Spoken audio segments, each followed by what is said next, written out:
Emna, je la connais depuis 1 an. C'est à mon sens, une des femmes les plus inspirantes en Belgique.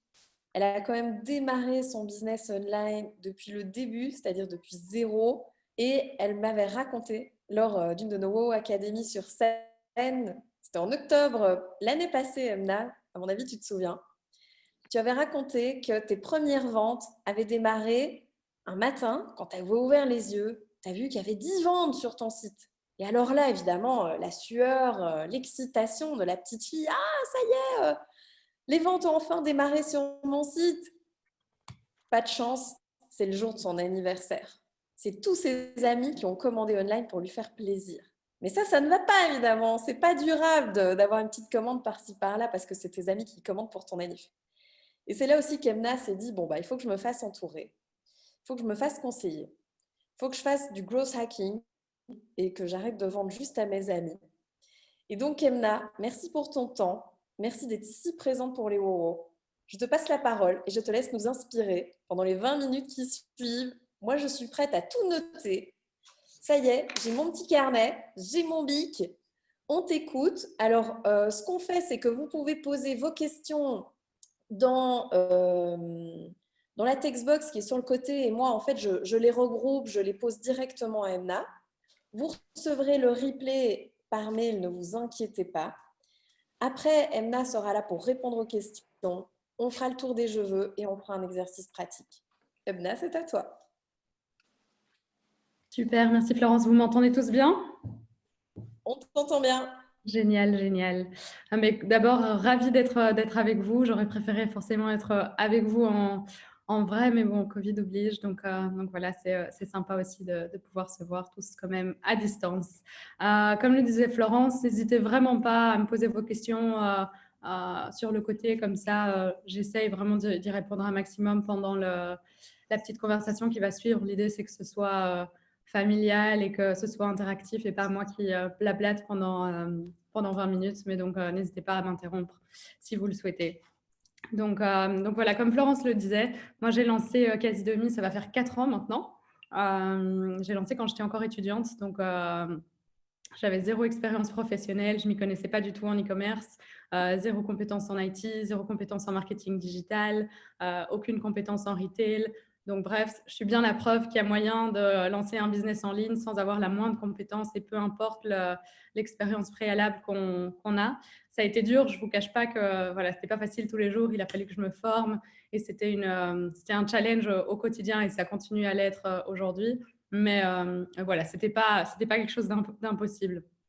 Peut-être assez rapidement pour celles qui ne connaissent pas bien Quasi, c'est un site e-commerce donc, qui vend aujourd'hui 3500 produits sains, autant de l'alimentaire que des cosmétiques, que des produits d'entretien, etc., qui sont tous sélectionnés par des experts de la santé. Donc le but, c'est vraiment de faire en sorte que les clients puissent en fait fermer leurs yeux sur les achats, ils puissent vraiment consommer en toute confiance sans devoir regarder les compositions, les étiquettes. Et donc, on fait vraiment ultra attention à ça.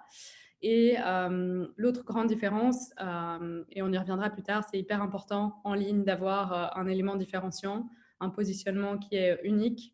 Pourquoi? Parce que c'est un milieu qui est assez concurrentiel. Et donc, comment est-ce qu'on a fait ça chez Quasi Forcément, l'offre de produits répond en partie à la question parce qu'on a vraiment des produits sains et pas juste, on n'est pas juste une plateforme sur laquelle on vend des produits bio comme le font beaucoup. On se positionne sur la santé, mais on a aussi essayé de regarder comment est-ce qu'on pouvait adapter notre business model. Et donc, le business model de Quasi, c'est un système d'adhésion qui est en fait une carte de fidélité qui coûte 80 € par an et qui donne ensuite accès à des réductions sur l'ensemble des produits du site. Le gros avantage de ça, c'est que non seulement les clients sont fidèles. Pourquoi? Parce qu'à partir du moment où vous avez fait une dépense de 80 €, eh bien, vous avez envie de la rentabiliser. Vous n'avez plus envie d'aller ailleurs à partir du moment où vous avez des réductions chez Quasi. Et la fidélité dans l'e-commerce, c'est ultra dur. Pourquoi? Parce que ce n'est pas comme en supermarché. L'e-commerce, vous êtes à un clic d'un autre e-commerce, vous comparez vite les prix, etc. Et donc, les clients ne sont pas fidèles de manière générale.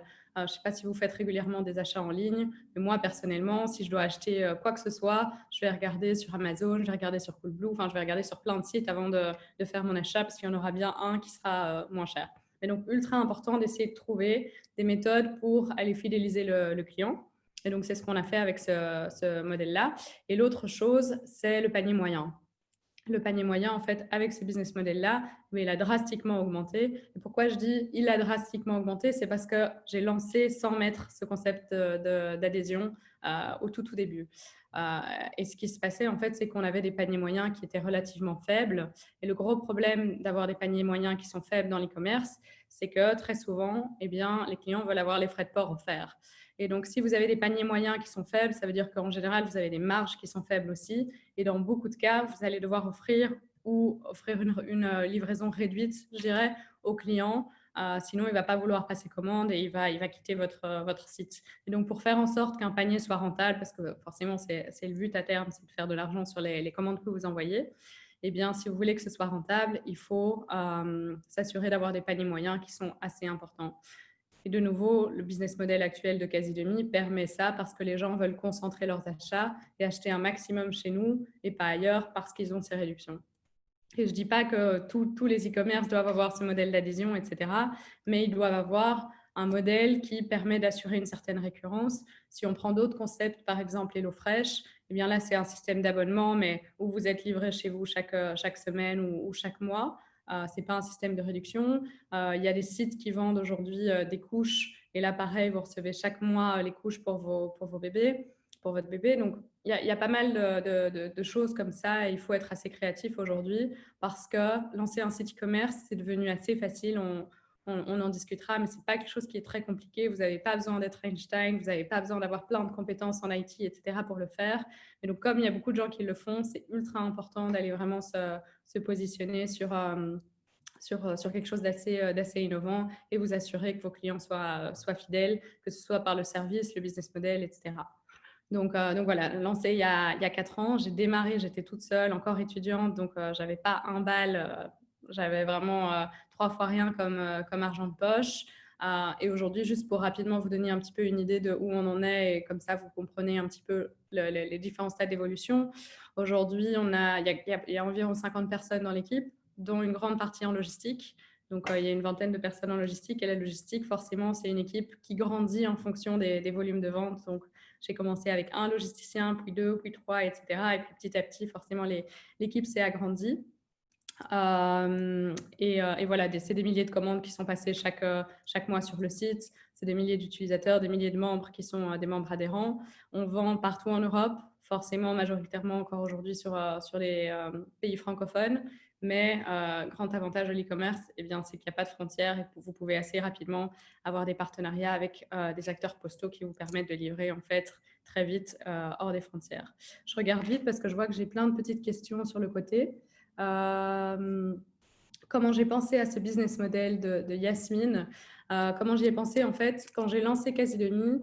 C'était un gros souci, j'avais pas de récurrence d'achat, donc j'avais des clients qui venaient acheter une fois, mais après qui disparaissaient, et je devais investir beaucoup en marketing pour pouvoir les faire revenir. Ce qui est pas bien, parce qu'au final, si vous investissez à chaque fois pour avoir une commande sur votre site, eh bien, c'est chaque fois des coûts en plus, et donc vos commandes sont moins profitables. Donc, moi, j'avais un gros problème de profitabilité au niveau de mes commandes parce que les clients ne venaient pas et parce que les paniers moyens étaient trop faibles. Donc, j'ai vraiment réfléchi aux différents modèles que je pouvais imaginer, à comment fidéliser le client, justement. Et c'est en regardant à l'étranger que je suis tombée sur ce modèle-là. C'est en regardant aux États-Unis. Aux États-Unis, c'est souvent un chouette marché sur lequel s'inspirer parce qu'il y a plein de choses qui se mettent en place. Ils sont souvent 50 ans en avance par rapport à chez nous, donc ça vaut vraiment la peine. Et c'est pas grave, hein, vous pouvez copier des modèles et les refaire sur le marché belge, sur le marché européen. Il n'y a pas de souci, personne va vous faire de procès pour ça, mais donc ça peut clairement aider. Et moi, quand j'ai vu qu'il y avait un modèle de pricing comme celui que j'ai mis sur Quasi-Demi, qui fonctionnait super bien aux US sur pas mal de sites similaires, donc je me suis dit, pourquoi pas, autant tenter sur le marché européen, et on verra ce que ça donne. Et assez rapidement, au bout de quelques semaines, j'ai commencé vraiment à avoir des centaines de personnes qui prenaient cette adhésion. Et aujourd'hui, ce n'est pas obligatoire de la prendre, mais il y a 85% des gens qui la prennent. Donc, ça montre vraiment que voilà, c'est quelque chose qui a du succès, c'est quelque chose que les gens recherchent, qui les intéresse. Mais donc, voilà pour l'histoire du business model. Le souci était l'acquisition de clients. Le client est infidèle sur la toile. Oui, je vois que Florence fait des petits résumés. Merci, Florence. Qu'est-ce qui t'a permis de passer qu'est-ce qui t'a permis de passer de je vends à mon entourage à ce développement où tu touches les personnes maintenant au-delà de nos frontières?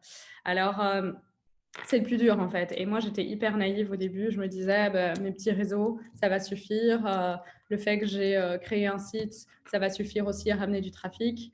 Et comme l'expliquait Florence, le jour où j'ai mis le site en ligne, j'ai pleuré toute la journée, pour être tout à fait honnête, parce qu'il n'y avait pas de commande et ça faisait 3 mois que je bossais comme une malade pour justement construire le site, etc. Mais j'ai été hyper naïve parce que je pensais qu'en mettant un post sur mon compte Facebook, un post sur mon LinkedIn, un post sur mon Instagram, et bien boum, j'allais avoir plein de clients. Ce n'était pas du tout le cas. Forcément, au bout de 2-3 jours, je commence à avoir la famille, les amis qui ont pitié, donc qui passent des commandes pour soutenir. Mais vous comprenez bien que c'est pas soutenable. Et donc, j'ai eu le déclic. Après 1 mois, je me suis vraiment dit, bon, bah, il faut que je change. Soit j'arrête, soit je change et je fais bouger les choses. Et donc, c'est à ce moment-là que j'ai vraiment commencé à investir beaucoup plus dans les réseaux sociaux au début. Pourquoi? Parce que les réseaux sociaux, comme je vous le disais, j'ai démarré avec, j'avais constitué une SPRL, donc j'avais mis 6 500 € sur un compte. J'y avais mis toutes mes économies. J'avais été frappée aux portes de quelques personnes dans mon entourage pour réunir le montant total. Mais ce n'était pas grand-chose. 6 500 €, il y a déjà 1 500 € qui partent dans les frais de notaire au tout début. Et puis, il fallait payer un petit peu de quoi faire mon site, acheter le stock de produits. J'avais quand même 350 produits que j'avais entre 3 et 6 exemplaires à chaque fois. Donc, j'avais pour 2 500, 3 000 € de stock au départ. Mais donc, ça me laissait vraiment plus grand-chose et je n'avais pas du tout d'argent en fait à investir, que ce soit dans les médias, que ce soit sur les réseaux sociaux, etc. Donc, j'ai vraiment réfléchi à comment est-ce que je pouvais faire du marketing sans casser ma tirelire, tout en ayant quand même un trafic suffisant. Et donc, j'ai commencé à travailler d'abord sur Facebook, ce qui n'a pas forcément super bien marché. Et assez vite, en fait, au bout de 2-3 mois, j'ai découvert qu'Instagram était la meilleure plateforme dans mon cas pour le type de produit que je vendais, pour la cible que j'avais. C'était la meilleure plateforme sur laquelle travailler. Notamment pour une raison importante, Instagram, vous avez de plus en plus, vous le savez, mais vous avez de plus en plus d'influenceurs sur Instagram. Et donc, j'ai commencé à contacter des influenceurs parce que moi, j'avais pas une grande communauté. C'était très dur d'aller augmenter la taille de ma communauté toute seule sur mon compte Instagram. Mais par contre, toucher des influenceurs avec 100 000, 200 000 followers, etc., eux avaient une communauté ultra importante et ça a permis petit à petit d'agrandir la communauté chez Quasi-Demi. Et puis, ces personnes, forcément, qui sont assez influentes, ont ramené du trafic sur le site. Et c'est comme ça que j'ai eu mes premières commandes, mes premiers clients que je ne connaissais pas. Et le gros avantage de cette méthode-là, en fait, j'ai dit directement aux influenceurs, je n'ai pas d'argent. Ce que je peux vous proposer, c'est un petit bon d'achat pour acheter des produits. Et ensuite, vous touchez une commission sur les ventes qui sont réalisées avec un code que je vous donne. Et donc, c'est comme ça, en fait, que j'ai pu petit à petit traquer leurs ventes, les rémunérer, mais seulement sur base de la performance. Il y a d'autres systèmes qui sont équivalents. Il y a des plateformes d'affiliation, etc., sur lesquelles vous pouvez aussi travailler en ligne. Mais gros avantage de ça, c'est quoi? C'est que je dépensais uniquement si ça fonctionnait. Et comme j'avais pas d'argent, eh La bien, je question, dépensais c'est seulement après. comment tu as trouvé ces influenceuses? Eh bien, c'était très simple. J'ai été sur des sites de marques qui étaient des marques souvent similaires. Enfin, en fait, mes acheteurs pouvaient potentiellement aller acheter sur ces sites-là.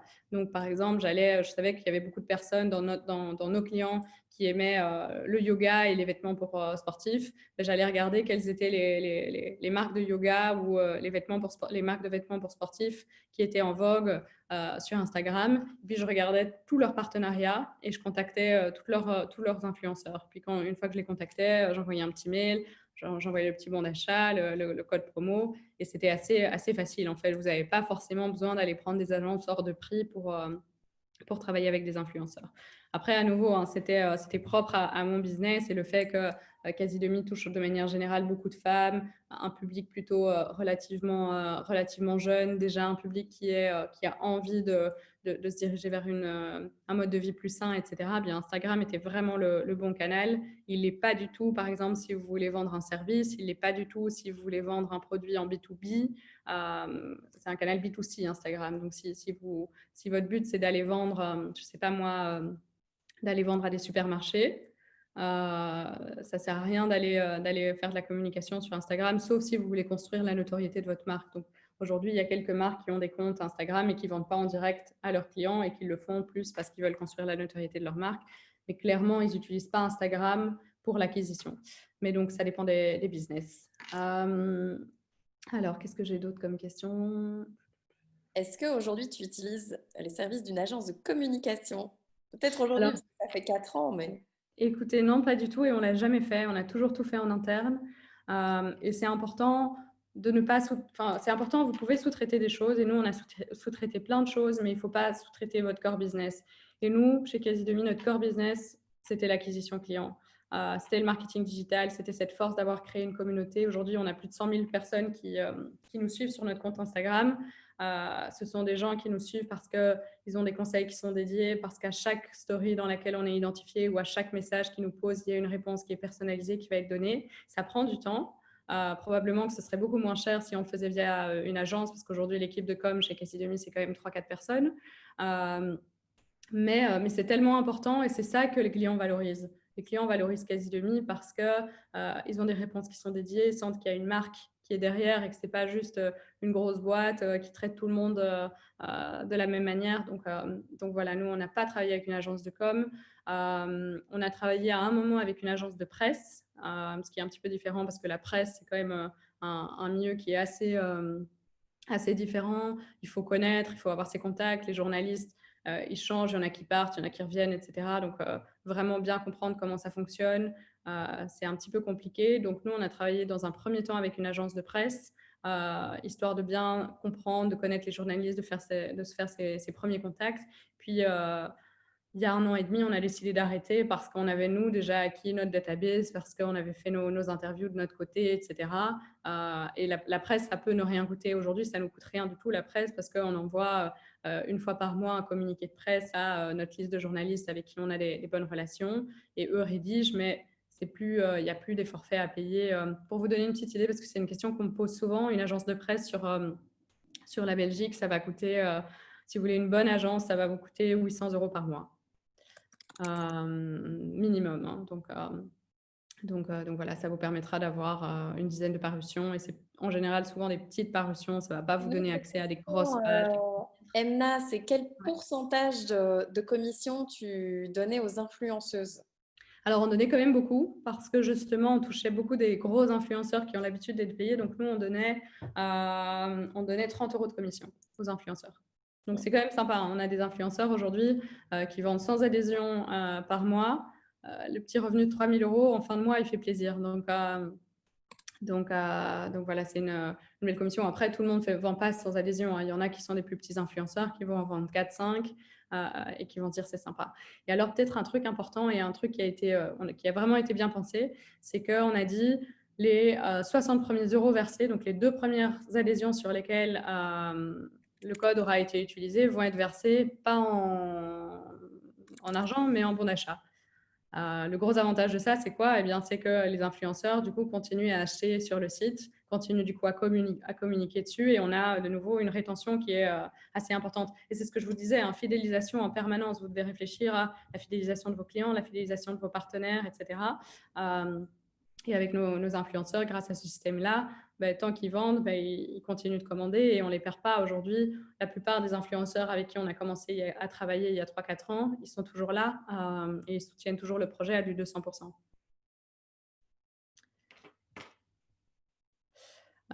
Florence, ça m'aiderait si tu peux, comme il y a beaucoup de messages différents, ça m'aiderait si pendant que je parle, tu peux déjà préparer la question suivante, comme ça je ne perds pas trop de temps à C'est moi qui chercher. te pose les questions, Emna, comme j'avais dit donc avant le. Donc tu dois même pas regarder la Non, je télé. ne dois pas regarder. Génial, super. Non, c'est moi qui te coupe pour poser les questions. Je les sélectionne aussi en fonction du moment. Je les regroupe. Ok, parfait. Donc, Super, voilà. c'est super. Génial. Mais donc voilà, peut-être pour rentrer un petit peu dans les problématiques que j'avais mentionnées du coup sur la page du site internet, se lancer en ligne, comme je le mentionnais, c'est pas quelque chose qui est compliqué aujourd'hui. Il faut juste connaître les bons outils et il y en a plein. Florence mentionnait Upwork, c'est là, cet outil-là. Je le noterai peu importe ce que vous faites parce qu'il vous sera d'office utile un jour dans votre vie. Upwork, c'est donc une plateforme qui permet d'embaucher des freelances partout à travers le monde, que ce soit des développeurs, que ce soit des designers, un comptable, un secrétaire, quelqu'un pour faire vos traductions, etc. Donc, c'est super utile. Pourquoi utiliser Upwork? Ben, non seulement vous pouvez faire des projets one-shot, donc vous n'êtes pas obligé d'embaucher quelqu'un, etc. Mais en plus de ça, très souvent, vous pouvez recruter des personnes dans des pays dans lesquels la main-d'œuvre est moins chère. Donc, vous allez payer typiquement aux développeurs 20 € de l'heure versus à Bruxelles, ça va vous coûter 80 € de l'heure. Au bout d'un certain nombre d'années, vous êtes obligé. Aujourd'hui, nous, on a une équipe de développeurs en Belgique aussi, mais on travaille toujours avec des développeurs qu'on a rencontrés en Ukraine, enfin qui travaillent en Ukraine et qu'on a rencontrés via Upwork, qui travaillent tout aussi bien, mais qui sont juste 4 fois moins chers. Donc voilà, ça vaut clairement la peine de regarder, surtout au début, quand vous êtes toujours, vous devez bien contrôler votre budget. Et ce qui est pas mal sur Upwork, c'est que tout le monde a des ratings. C'est un peu comme sur Airbnb. Eh bien, vous voyez l'historique des commentaires des gens, vous voyez les ratings qu'ils ont, etc. Donc, vous savez qu'il ne faut pas vous lancer avec n'importe qui. Si vous voyez une étoile chez un développeur, je ne vous conseille pas d'y aller parce qu'un développeur, en général, il vaut mieux choisir un bon.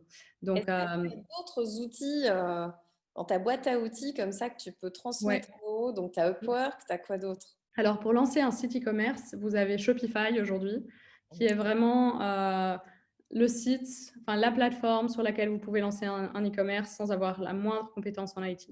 Mon petit frère de 17 ans, qui est encore en humanité, il vient lancer son Shopify en une journée. Bon, il ne faut pas lancer un Shopify si vous comptez avoir 3500 produits comme Quasi-Demi, mais si vous avez 4-5 produits, c'est vraiment une super plateforme. C'est une plateforme qui fonctionne, elle ne coûte pas très cher, sauf à partir du moment où vous commencez à générer pas mal de volume et à partir du moment où vous voulez personnaliser votre site. Donc, si vous avez un produit qui est que vous commercialisez et que vous avez un site qui est assez basique, Shopify est vraiment la solution idéale. Dès que vous commencez à vouloir construire un site qui n'existe nulle part ailleurs et sur lequel il va y avoir plein de fonctionnalités spécifiques à votre site, alors Shopify n'est pas forcément la bonne formule et il vaut peut-être mieux alors prendre directement un développeur qui vous codera votre site depuis le début. Donc, il y a Shopify, il y a WooCommerce qui est pas mal aussi, WOO et puis Commerce. Il y a PrestaShop qui est français. Nous, Quasi-Demi est sur PrestaShop. PrestaShop, c'est aussi super. C'est un très, très bon outil pour les sites justement avec beaucoup de trafic, avec beaucoup de produits différents comme chez nous, avec des langues différentes aussi. Mais ça nécessite d'avoir un développeur qui s'y connaît et ça dès le début, quoi. Moi, j'ai eu besoin d'un développeur tout au début parce que il y avait des setups à faire, il fallait un développeur, il faut un développeur pour changer la moindre interface, etc. Donc, il y a PrestaShop, il y a Magento qui est aussi super bien. Et je pense que voilà, c'est à peu près, c'est les grosses plateformes. Ça sert à rien de sortir de cette liste si vous lancez votre e-commerce parce que c'est les meilleures plateformes. WordPress aussi pour le site. Il y a WordPress, mais par contre, WordPress, je ne recommande pas pour l'e-commerce. Si vous voulez faire un blog, WordPress est top. Si vous voulez faire un site vitrine, c'est top aussi. Mais par contre, WordPress, pour aller créer un site e-commerce un peu compliqué avec des paiements, des services de livraison, etc., c'est vraiment pas l'outil qu'il vous faut. Et à ce moment-là, tu recommandes quel genre de site? Pour un blog, Pour un e-commerce, si c'est pas WordPress. mais je recommande justement PrestaShop, Magento, Shopify. Tous les sites que j'ai recommandés avant sont des plateformes pour les e-commerce. Par contre, pour un blog, je recommande WordPress. WordPress, c'est la meilleure plateforme pour avoir un blog. Ils ont un truc qui est très, très important quand vous avez un site, et peu importe que ce soit un e-commerce ou non, c'est le référencement, ce qu'on appelle le SEO, Search Engine Optimization. Et c'est ce qui va vous permettre d'être bien référencé sur Google. Donc, vous voyez, quand vous tapez, par exemple, communauté pour femmes, eh bien, si Wowo a un bon référencement sur Google, eh bien, ils vont apparaître haut dans les résultats de recherche. Si le référencement, ils n'ont pas bien travaillé, ben, on ne va pas voir Wowo sur la première page et il y a très peu de clients qui vont aller sur la deuxième ou la troisième page de Google. Donc, ultra On important. travaille ça, Emna, on travaille ça. C'est en On y cours. travaille, on y travaille aussi, hein, donc je sais que c'est un travail continu, le référencement, mais WordPress est réputé pour justement avoir un bon référencement déjà de base. Donc, si vous développez un site, un blog sur WordPress, vous avez déjà un avantage, un petit avantage. Forcément, il va falloir y rédiger des articles avec les bons mots-clés, etc. Mais vous avez déjà un bon avantage à être sur WordPress. Ça ne sert à rien d'aller créer un site de zéro sur lequel vous codez tous vos articles, etc. Aujourd'hui, ça n'a vraiment aucun sens. Il faut vraiment aller vers des plateformes sur lesquelles c'est facile et sur lesquelles vous pouvez tout faire vous-même sans problème. Est-ce qu'on peut lier Spotify et WordPress? Je vois. Pourquoi? Pour tout ce qui est podcast ou À mon avis, Fatou voulait mettre Shopify. Shopify et WordPress? Ouais. Ouais, parce que Spotify, je ne voyais pas bien le lien, mais Shopify et WordPress, oui, ils sont liés. Ce que vous avez pour la plupart des plateformes que j'ai citées, c'est vous avez en fait, ça fonctionne un peu, vous achetez le corps, et puis après, vous avez le corps, en général, ça ne coûte pas très cher. Le corps de Casidomi, quand je l'ai acheté, ça a coûté 150 €, c'était un template. Tout fait, mais très, très standard. Le corps, ça fait quoi? Il y a la possibilité de mettre des produits dans le panier, la possibilité de se faire livrer, la possibilité de réaliser un paiement. Mais par contre, dès que vous voulez des fonctionnalités un peu spécifiques, vous devez acheter en fait les accessoires du corps. Et donc, vous allez par exemple acheter, dans mon cas, il fallait un module pour le système d'adhésion. On va acheter le module pour l'adhésion. Vous avez la possibilité d'acheter le module WordPress qui va se plugger du coup sur le corps PrestaShop. Donc voilà, et très souvent, pour toutes ces plateformes-là, vous avez des marketplaces sur lesquelles vous pouvez faire votre shopping, en fait, et choisir les modules, les accessoires dont vous avez besoin. Donc voilà, aujourd'hui, c'est vraiment pas très, très compliqué d'aller lancer son e-commerce. C'est vraiment pas très cher non plus. Moi, je pense que... Emna, tu parles justement de finance. Ouais. Alors, c'est vrai que pour certaines WOO, on va parler aussi du stock. D'abord, parlons des finances, mais justement, l'achat du stock, engager des gens, tout faire toute seule, c'est compliqué. Un des sujets, c'est voilà, combien ça coûte? Est-ce qu'il faut emprunter? Comment toi, tu as pu emprunter? Comment tu as fait avec tes finances? Ouais. Alors, moi, j'ai tenu 6 mois, un peu plus de 6 mois sans aucun fonds supplémentaire. En fait, j'ai lancé en septembre 2016, pardon, et j'ai tenu jusqu'à mars 2017. Et mars 2017, même février 2017. Février 2017, j'ai commencé vraiment à me remettre pas mal en question et j'ai commencé à me dire, bon, si je veux aller à un niveau plus haut, si je veux agrandir mon catalogue de produits, si je veux arrêter de tout faire toute seule, etc., il va me falloir un peu d'argent parce qu'au début, vous ne vendez pas grand-chose, donc je n'avais pas énormément de revenus et ça ne me permettait pas, ça couvrait tout juste en fait les quelques coûts minimes que j'avais et ça ne me permettait pas d'aller recruter, etc. Donc, ce que j'ai fait, j'ai été voir la Finance Brussels. Finance Brussels qui, si vous habitez en Wallonie, il y a l'équivalent en Wallonie, c'est la SRIW en Wallonie, il y a l'équivalent en Flandre aussi. Donc Finance Brussels, leur but c'est d'aider les entreprises bruxelloises dans leur cas. Et donc j'ai été les voir en leur montrant un petit peu mon plan financier. J'ai été les voir en leur expliquant combien de fonds j'avais besoin et ce à quoi allaient servir les fonds. Et donc, eux m'ont fait un prêt de 75 000 €, ce qui m'a vraiment permis d'agrandir la taille de mes stocks, de commencer à mettre un petit peu de budget dans des publicités payantes sur Facebook et sur Google. Et ça m'a permis en fait de mettre en place le système de l'adhésion, qui était, là c'était du développement personnalisé. Il me fallait clairement un développeur, je ne pouvais plus m'en sortir toute seule, il me fallait un développeur pour vraiment créer ce modèle-là. Et donc, j'ai eu ce prêt-là. Et assez rapidement, il y a eu, quand j'ai mis le modèle de l'adhésion en place, il a commencé à avoir vraiment beaucoup de ventes. Et j'ai commencé à avoir quelques investisseurs qui sont venus me voir et qui ont été intéressés par le business model. Et un des investisseurs a un petit peu fait le pari. Il a dit, mais moi, je crois particulièrement dans ton business model. Je vais mettre un petit ticket. Donc, il a investi 50 000 €. Et ces 50 000 € m'ont permis d'aller encore un petit peu plus grand, d'étendre encore un peu plus le catalogue et d'embaucher les deux premières personnes. Aujourd'hui, vous avez beaucoup d'aide à l'embauche en Belgique. Moi, les 2 premières personnes, je les ai prises via un programme qui a été créé par Bruxelles Formation, qui est le programme FPI, Formation professionnelle d'insertion à l'emploi. Et c'est un top programme.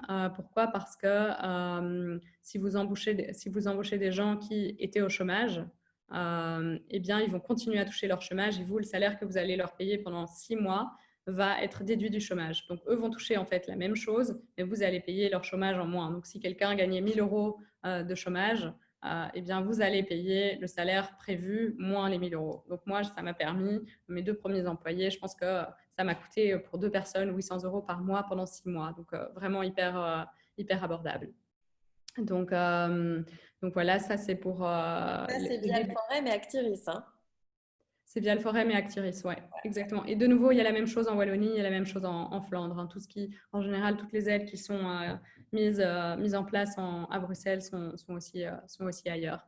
Mais donc vraiment top, ça m'a vraiment permis de donner un gros coup de boost et tout a été en fait enfin, ça a été un élément déclencheur incroyable parce que embaucher des gens pour m'aider sur d'autres tâches, ça m'a permis de prendre du recul sur ma boîte, de construire une vraie stratégie. Ça m'a permis aussi d'étendre le catalogue de produits. Qui dit étendre le catalogue de produits dit augmenter les paniers moyens parce qu'il y avait plus de produits à acheter. Ça a aussi attiré plus de clients parce que voilà, il y avait tout simplement plus de choix et les clients devaient moins aller ailleurs. Ça m'a permis d'investir aussi un petit peu en marketing et c'est vraiment à partir de ce moment-là que tout a décollé, ça ne s'est pas arrêté jusqu'à aujourd'hui. On a eu de la croissance en permanence et tous les 3-4 mois, il y avait des nouvelles personnes qui arrivaient, on devait déménager d'un entrepôt à un autre. Ça, c'est peut-être intéressant, la partie logistique, j'y reviendrai.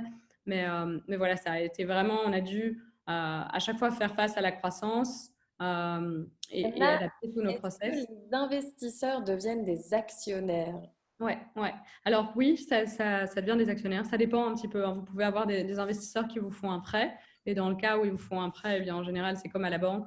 Vous allez leur rémunérer un intérêt et puis vous allez rembourser le principal à terme. Mais vous avez des investisseurs qui ne demandent rien en échange, qui vont simplement prendre un pourcentage de votre boîte. Et moi, ça a été le cas avec ce premier investisseur. Donc, il a pris, en échange des 50 000 euros, il a pris un pourcentage de la boîte. Et pour définir ce pourcentage, eh bien, il faut faire une valorisation de l'entreprise. Donc, il faut définir ce que vaut l'entreprise. Et en général, dans le cas des startups ou des nouveaux concepts, etc., l'entreprise, elle vaut encore très peu. Donc, elle est souvent valorisée en fait sur le potentiel qu'elle a.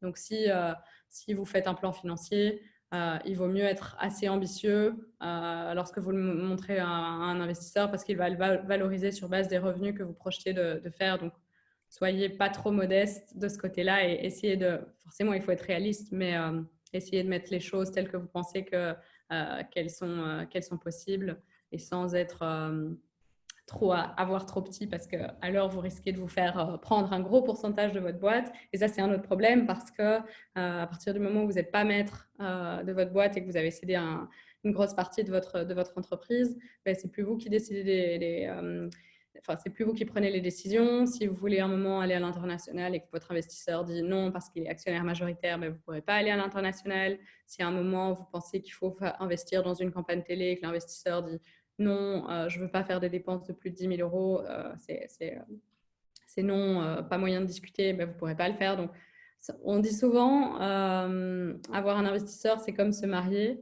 C'est un mariage, c'est difficile de divorcer. L'investisseur, voilà, il est là, forcément, il a mis ses billes dans votre entreprise, donc il veut suivre ce qui se passe, etc. Il faut rendre quelques comptes. Donc, choisissez, c'est pas mal d'avoir des investisseurs. Et dans mon cas, je le regrette absolument pas parce que ça a été super utile.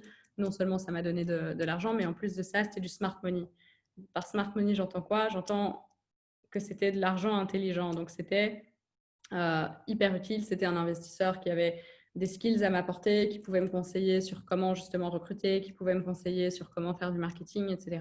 Et vous avez des investisseurs pour lesquels voilà, il n'y aura pas tout ça et vous allez les choisir simplement parce qu'ils auront de l'argent à investir dans votre boîte. Mais si vous avez la possibilité de choisir entre un investisseur qui peut vous apporter des vraies connaissances ou un investisseur qui ne peut pas, forcément, le choix est vite fait.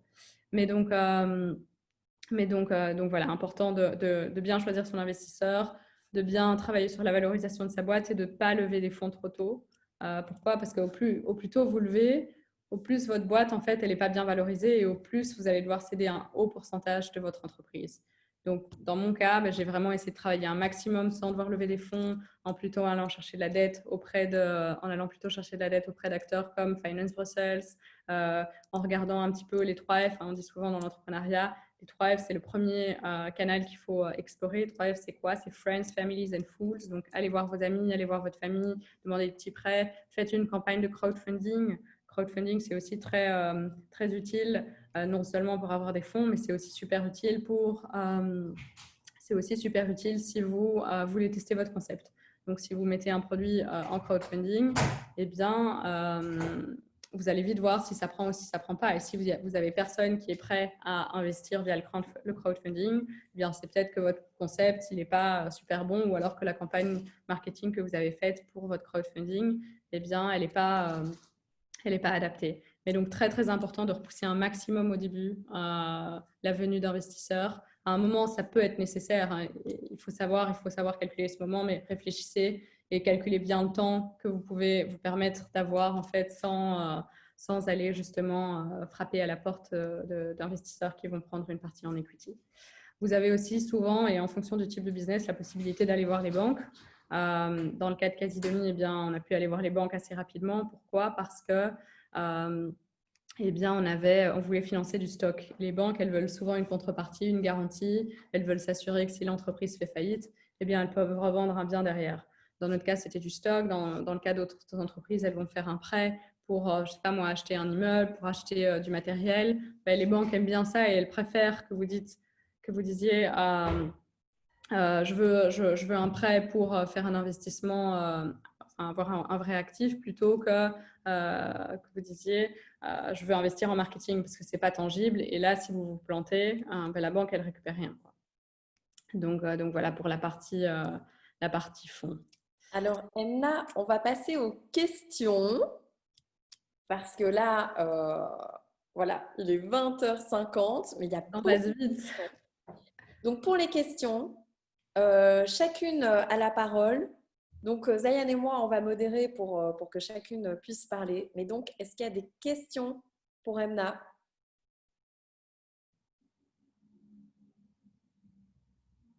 Oui, moi, Allez-y, prenez la parole.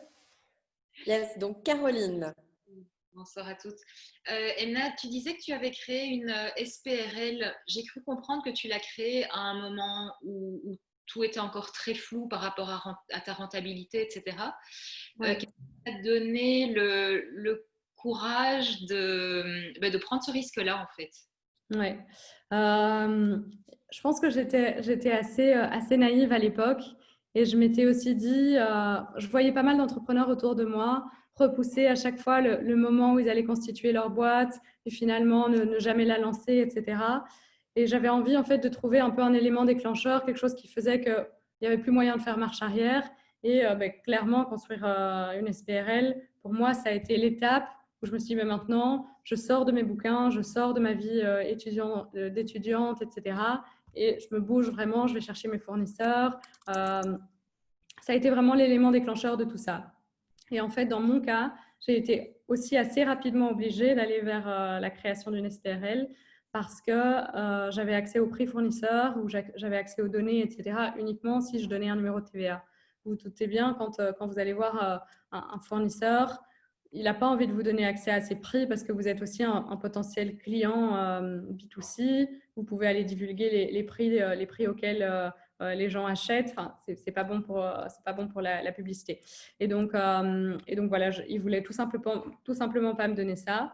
Je pouvais du coup pas choisir les produits que j'allais vendre. Je pouvais pas commencer à passer des commandes, etc. Donc j'ai été très très vite obligée de constituer la SPRL. Et de prendre ce risque, mais aujourd'hui, je ne le regrette pas et je pense qu'il ne faut pas le regretter. Ça peut paraître une somme importante, mettre 6 500 € sur un compte en banque, et d'un autre côté, moi, je le voyais un peu comme, au pire, ça aura été l'apprentissage de ma vie. J'avais mon compagnon qui, lui, il a fait une année, cette année-là, il a fait une année à Boston, au MIT.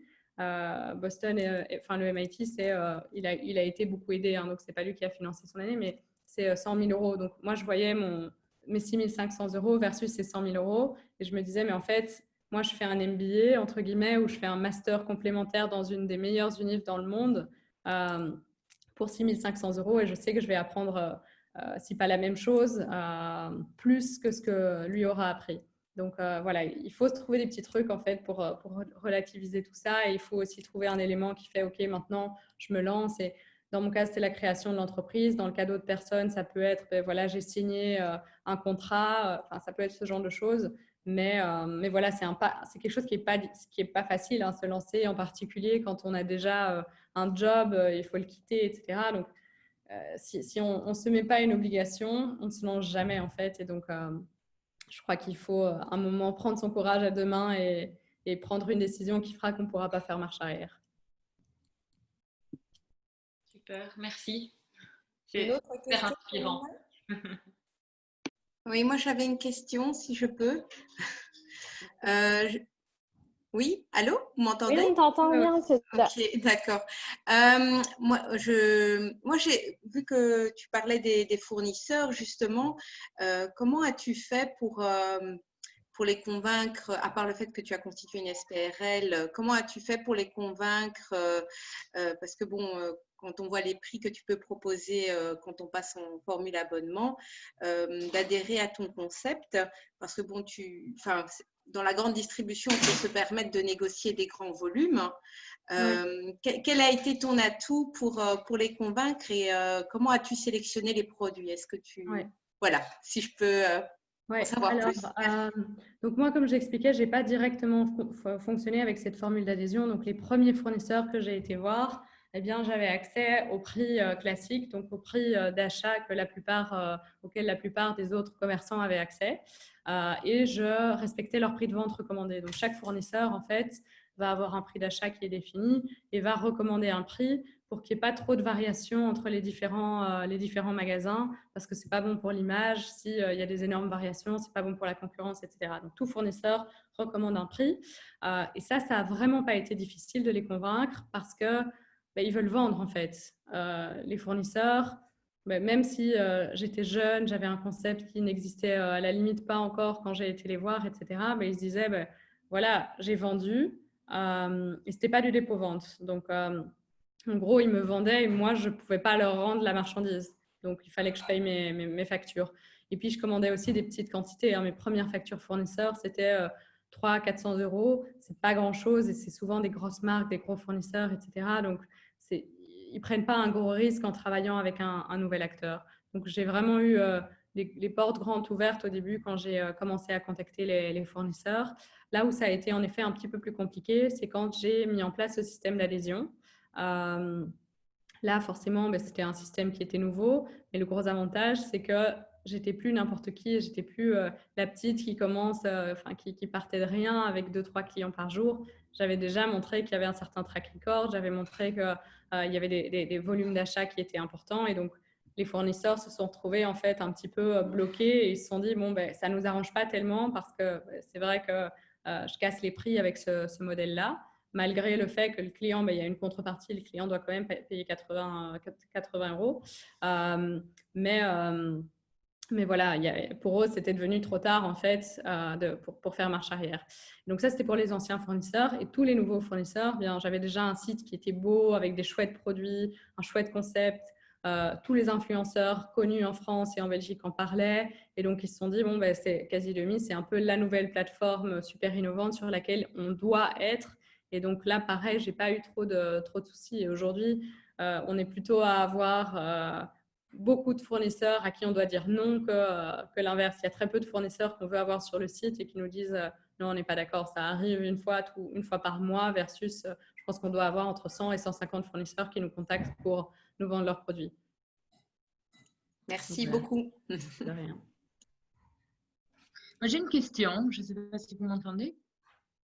Ouais. On t'entend bien. Bonsoir. Emna, j'avais une question. Combien de temps ça t'a pris de vraiment créer une communauté autour de Casidomi? Ça a pris du temps. Ça a pris, je dirais, une année. Vraiment créer une Une bonne année. communauté avec des gens bien engagés, etc. Ça a pris une année. Et je me suis beaucoup cherchée. Et en fait, ce qu'il a fallu faire, c'est créer du contenu.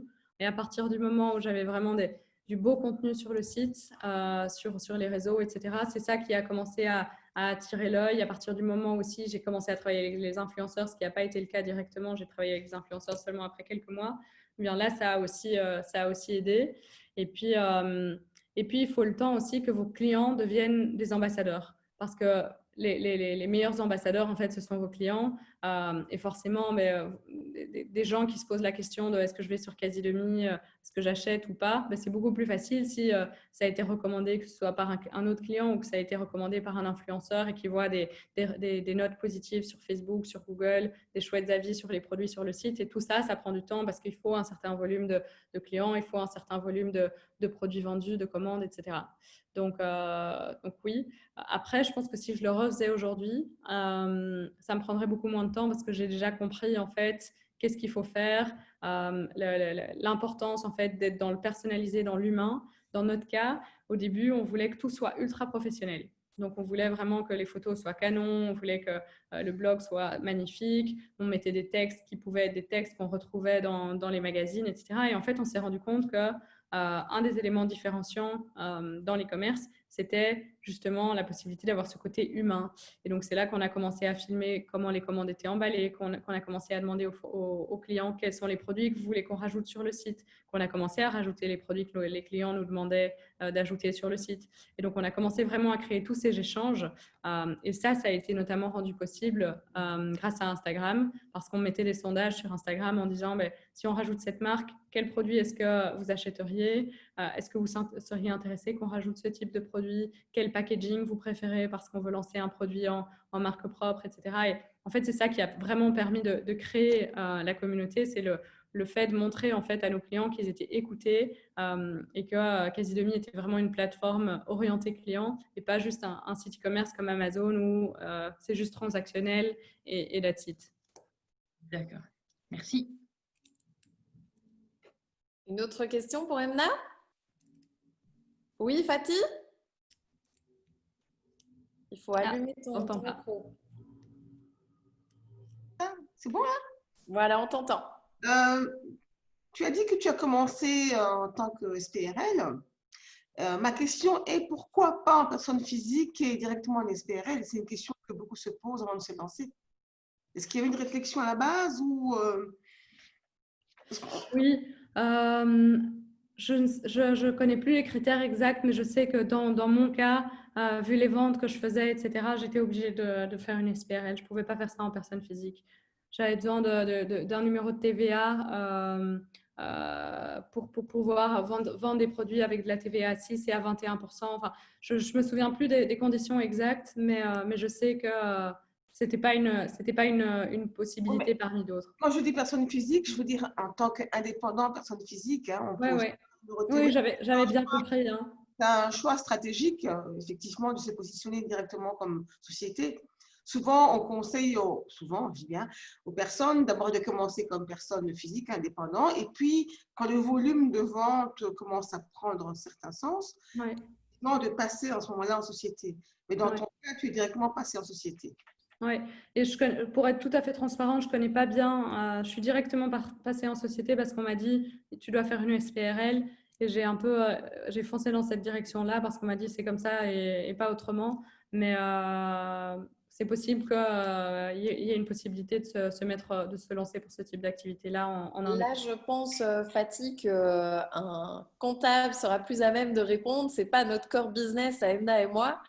Mais moi, je peux te dire que tu es plus taxé en étant en personne physique, tu peux déduire moins de choses. Puis comme disait Emna, c'est moins impliquant en fait. Quand tu crées ta société, tu peux aussi commencer à engager des gens, tu peux faire rentrer des actionnaires. C'est quelque chose de grand que tu construis. Donc, c'est un projet différent. Est-ce qu'il y a une autre question pour Emna? Allez-y, on est là pour ça.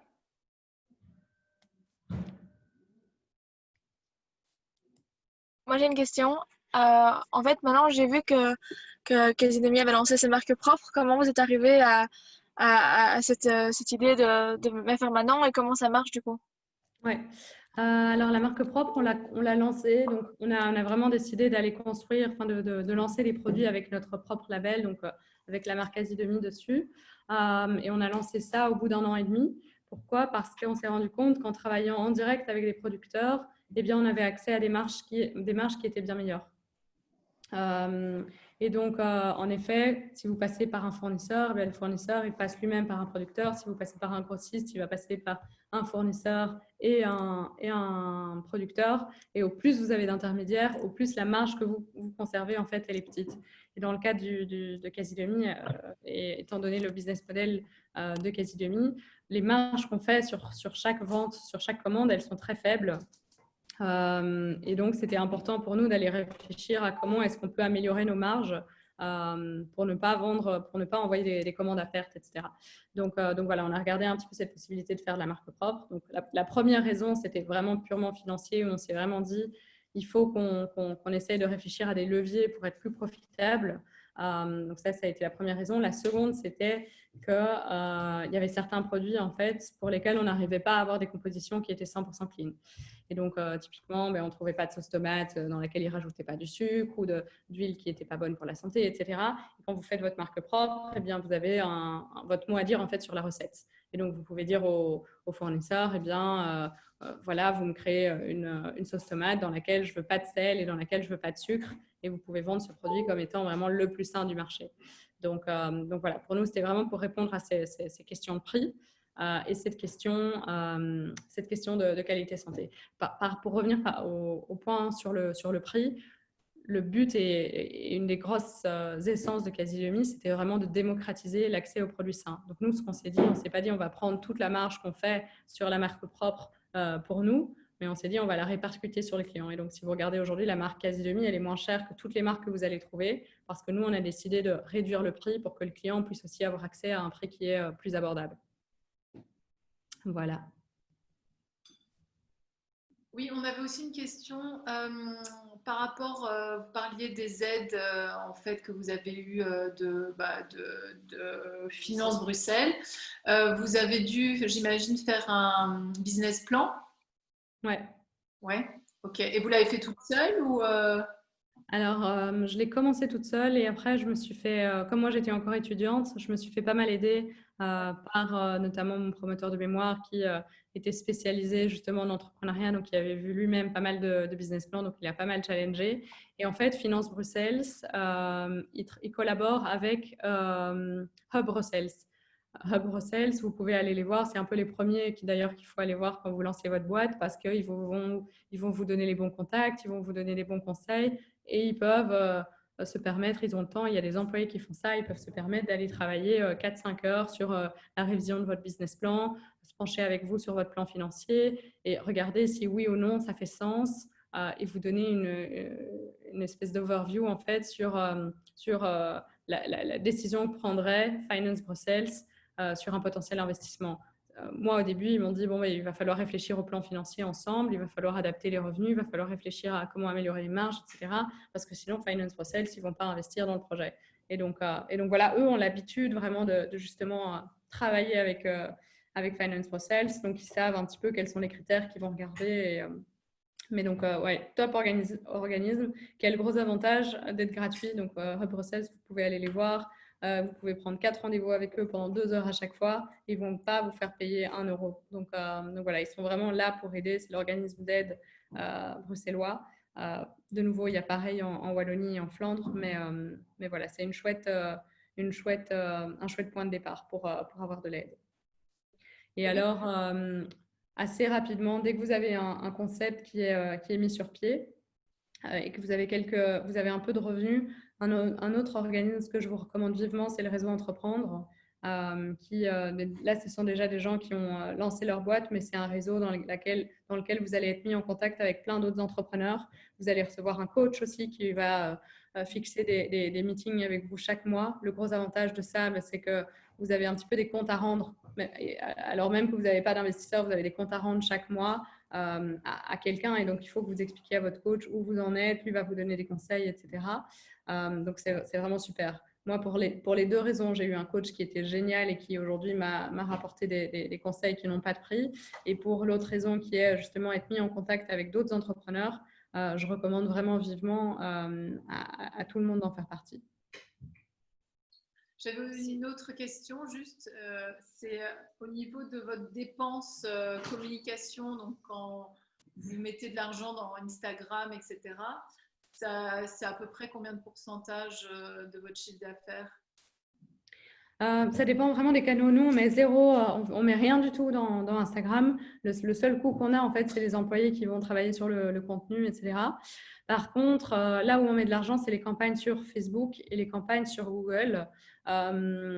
Et mon conseil là-dessus, c'est ne dépensez pas, ça ne sert à rien d'aller mettre 5 € par jour sur Facebook et 5 € par jour sur Google parce que voilà, ils ont des gros clients et ils feront toujours passer devant vous en fait, les gens qui ont des gros budgets à mettre. Donc, tant que vous n'êtes pas prêt à investir, je dirais minimum 5 000 € par mois dans Facebook et dans Google individuellement, vous n'allez pas avoir beaucoup de résultats.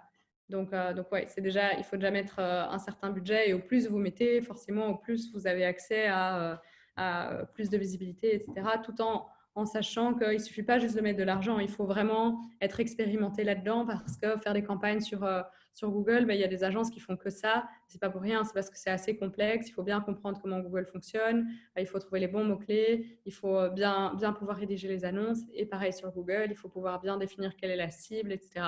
Donc, ce sont des outils qui sont complexes. Vous ne devez pas nécessairement tout sous-traiter. Vous pouvez aussi vous former vous-même et Google, typiquement, ils font plein de formations en ligne là-dessus. Un bon site pour les formations en ligne, d'ailleurs, pour tout ce qui est tools digitaux, c'est Udemy avec un Y. Donc, U-D-E-M. Udemy, tout à fait. C'est un super site. Moi, j'ai fait toutes mes formations Google sur ce site au début parce que je n'avais pas les moyens de travailler avec une agence. Merci. Merci Emna. Encore une question pour Emna avant qu'on passe à l'exercice. Si vous avez une question, lancez-vous. Moi, j'ai une question. Au niveau de la logistique, comment tu as fait au départ? Parce que j'imagine que quand tu étais toute seule, tu avais quand même tous les envois et tout. Comment ça s'est passé? Ouais, c'est une super question. Moi, au début, j'ai décidé de sous-traiter la logistique et à refaire, je le ferai fois 1000. Pourquoi? Parce que j'avais déjà plein de travail entre le site, le marketing, les produits, passer les commandes chez les fournisseurs, etc. Si je devais commencer à moi-même préparer les commandes et stocker les produits, en fait, ça aurait vraiment été l'enfer. Donc, la première année, j'ai trouvé une entreprise de logistique, une petite entreprise familiale qui traitait mes commandes et ils ont pu traiter les commandes jusqu'à ce que je fasse plus que 50 commandes par jour. Donc, à partir du moment où j'ai fait plus que 50 commandes par jour, eux n'étaient pas assez, je dirais, technologiques pour continuer à traiter nos volumes. Et donc là, j'ai dû prendre une décision, soit de le faire moi-même en interne, soit de sous-traiter à une entreprise avec alors des scanners pour scanner les produits des commandes, digitaliser certaines choses, etc. L'avantage forcément de travailler avec une petite entreprise traditionnelle, c'est que ce n'était pas très cher. Ça me coûtait vraiment pas grand-chose chaque mois. Et donc, à ce moment-là, c'était un petit peu moins d'un an après le lancement, j'ai pris la décision d'internaliser ça. Et donc, j'ai trouvé un espace, un entrepôt dans lequel j'ai du coup stocké tous les produits, un entrepôt qui faisait 200 mètres carrés. Donc, ce n'était pas beaucoup plus grand qu'un grand garage. Et donc, j'ai embauché le premier logisticien et il y avait une personne qui s'occupait vraiment de réceptionner les commandes, quand j'ai réceptionné les commandes, donc réceptionner les commandes des fournisseurs, de mettre les produits en stock, d'expédier les commandes, etc. On n'a jamais fait les livraisons nous-mêmes, donc ça, on a toujours sous-traité à Bipost, DHL, DPD, etc. Et il y a 1 an et demi, on a dû redéménager. On est passé de 200 mètres carrés à 2000 mètres carrés dans un gros zoning industriel. Ça a été une grosse aventure de tout déménager. Donc, il faut bien réfléchir à où est-ce qu'on met son entrepôt, réfléchir aussi à combien de temps on pense qu'on va pouvoir tenir dans un entrepôt. Et on est passé, il y avait une personne il y a 2 ans à Vilvoorde, à Wezenbeek, qui s'occupait d'emballer les colis. Et aujourd'hui, une vingtaine de personnes, voire même une quarantaine de personnes pendant les périodes Covid pour traiter tout ça. Donc, il faut clairement de l'espace. Merci beaucoup, Emna. Je crois que tu as un petit exercice pour nous. Oui, voilà, exactement. Alors moi, j'aurais aimé que, et c'est plus pour vous-même, en fait, que vous faites l'exercice, forcément, c'est que vous écriviez un petit peu, si vous lanciez votre boîte, que ce soit un e-commerce ou si vous avez une autre idée, quelles sont les 5 choses que vous allez devoir commencer à faire par ordre de priorité. Et il ne faut pas trop rentrer dans des petits trucs détaillés, mais quelles sont les grosses, je dirais les 5 grosses priorités dans l'ordre, dans leur ordre de priorité que vous allez devoir faire. Donc, quelles sont les 5 choses que vous devrez faire par ordre de priorité si vous ouvrez votre business online ou si vous l'avez déjà ouvert? Écrivez-nous dans la text box, comme ça on pourra en discuter après avec Emna. Ah, je me demande ce qu'on ferait. Bon, nous, on ne vend pas de produits, mais des services, hein, des abonnements OO. Mais c'est vrai que les femmes peuvent souscrire online via notre site à OO Community. Et bon, il y a beaucoup de choses à faire, hein. Entre créer le site, que le site soit opérationnel, trouver des gens pour coder, avoir des jolies photos, faire les descriptifs. Je les déconcentre là, Florence. Ouais, je fais exprès. Donc, je vois que Marine Lemel a déjà répondu. Alors aussi, Emna, je voudrais te remercier parce que tu appuies toujours sur les 3 leviers pour faire grandir son chiffre d'affaires. J'adore, c'est quelque chose qu'on a identifié chez WoW Community. J'aime bien t'entendre parler parce que tu les dis aussi de manière naturelle. Donc, il y a seulement 3 manières d'augmenter votre chiffre d'affaires. Comme disait Emna, c'est augmenter le nombre de vos clientes.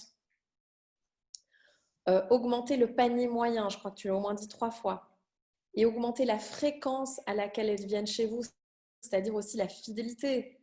Est-ce qu'elles viennent chez vous une fois par an ou une fois par mois? Ça va augmenter votre chiffre d'affaires. Alors, beaucoup de réponses, mais souvent vous en mettez qu'un. Il y a Alexia qui en a mis 5. Il y a Flora et Sandra, le duo, qui nous en a mis 5 aussi.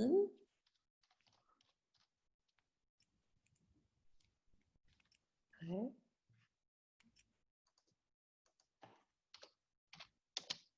Et ce qui est marrant aussi, Emna, c'est que dans notre programme VIP d'accompagnement des femmes pour justement développer leur business, la première étape, c'est de se focaliser, de bien déterminer la USP. Donc, quel est cet élément différenciant pour vos clients?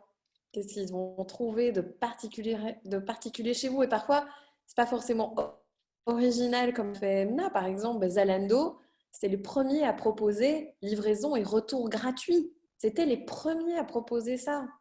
Afflelou, les lunettes, je viens souvent avec cet exemple-là. C'était les premiers à proposer une paire de lunettes achetées, une paire reçue. 1 + 1 dans le domaine de la lunette. C'était pas commun.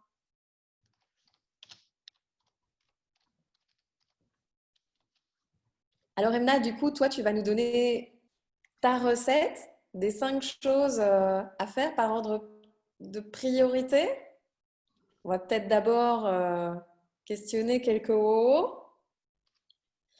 Donc, je vois qu'on a Séverine Lagrange qui vient de répondre. Séverine,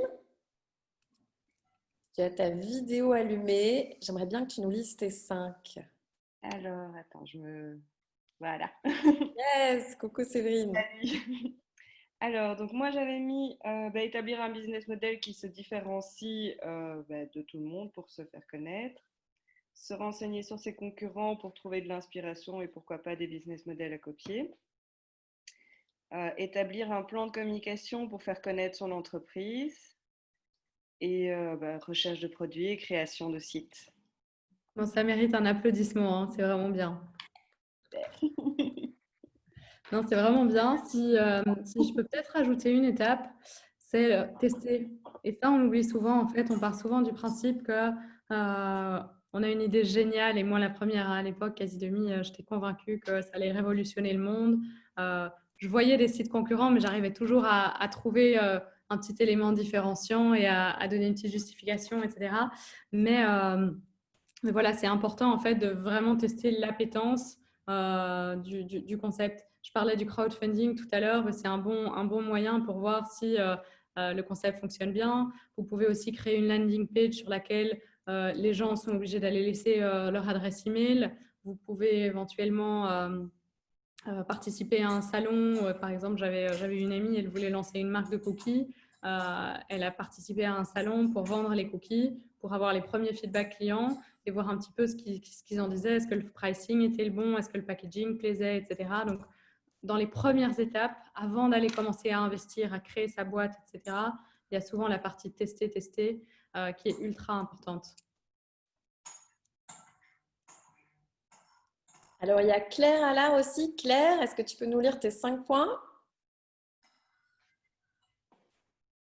Oui, bonjour à toutes. Alors, moi, j'ai 2 business pour le moment, mais bon, pour les 2, je suis plus ou moins au même niveau. Donc, c'est que le site est déjà en ligne, on a déjà le pricing et tout ça. Et là, on est plutôt au moment créer la communauté. Donc, voilà, c'est vraiment le point partagé sur les réseaux sociaux adéquats et ne pas se faire avoir en allant dans les réseaux sociaux qui ne correspondent pas, ce qui n'est pas toujours simple non plus par rapport à… Enfin, c'est très changeant. Trouver des adresses de journalistes qui correspondent au sujet et à qui on pourra envoyer des communiqués de presse. Donc ça peut aider. On a ensuite, toi tu parlais d'influenceurs, mais je pense que par rapport à ce que j'ai, des blogueurs pourraient être aussi intéressants, mais donc c'est un peu commencer à suivre et puis contacter et essayer de trouver ce qui pourrait les intéresser pour faire du donnant-donnant. Et ensuite, j'avais créer, ajouter de nouveaux produits pour effectivement aussi faire grandir le panier moyen et être plus attractif dans ce qu'on a. Super, Voilà. super. C'est aussi un beau planning. Par rapport aux journalistes, un petit conseil, c'est pas facile d'aller trouver les bonnes adresses mail des journalistes, d'avoir une réponse, etc. Ce que nous, on fait pour trouver des contacts, on va regarder, on va lire les magazines ou les blogs, etc., des gros journaux. Et dedans, on trouve les noms des journalistes parce que les journalistes signent tous leurs articles. Et ensuite, on va taper les noms sur LinkedIn. Et on rajoute les journalistes sur LinkedIn et c'est comme ça en fait qu'on arrive à les contacter. On leur envoie un petit explicatif rapide de ce qu'on fait. On leur demande leur adresse email pour ensuite pouvoir les mettre dans notre mailing list et leur envoyer les communiqués. C'est une bonne méthode qui fonctionne assez bien. Super, top, merci.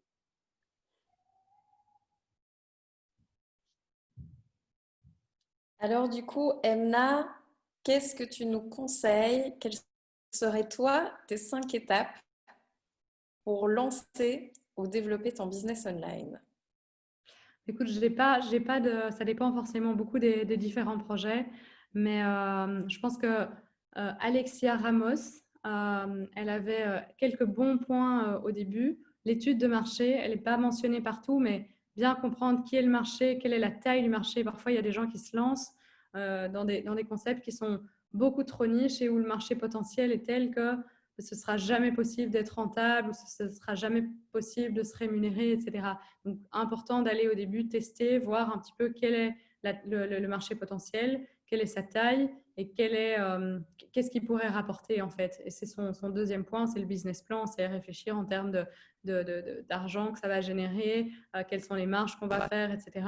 Et c'est un petit peu la base du business. Si vous avez un business sur lequel il n'y a pas de marché suffisant, sur lequel il n'y a pas moyen de faire des marges, si vous déduisez le coût des matières premières, si vous déduisez le coût des employés, etc., ça ne sert même à rien de faire la suite, de réfléchir au site, de réfléchir aux produits que vous allez vendre, etc.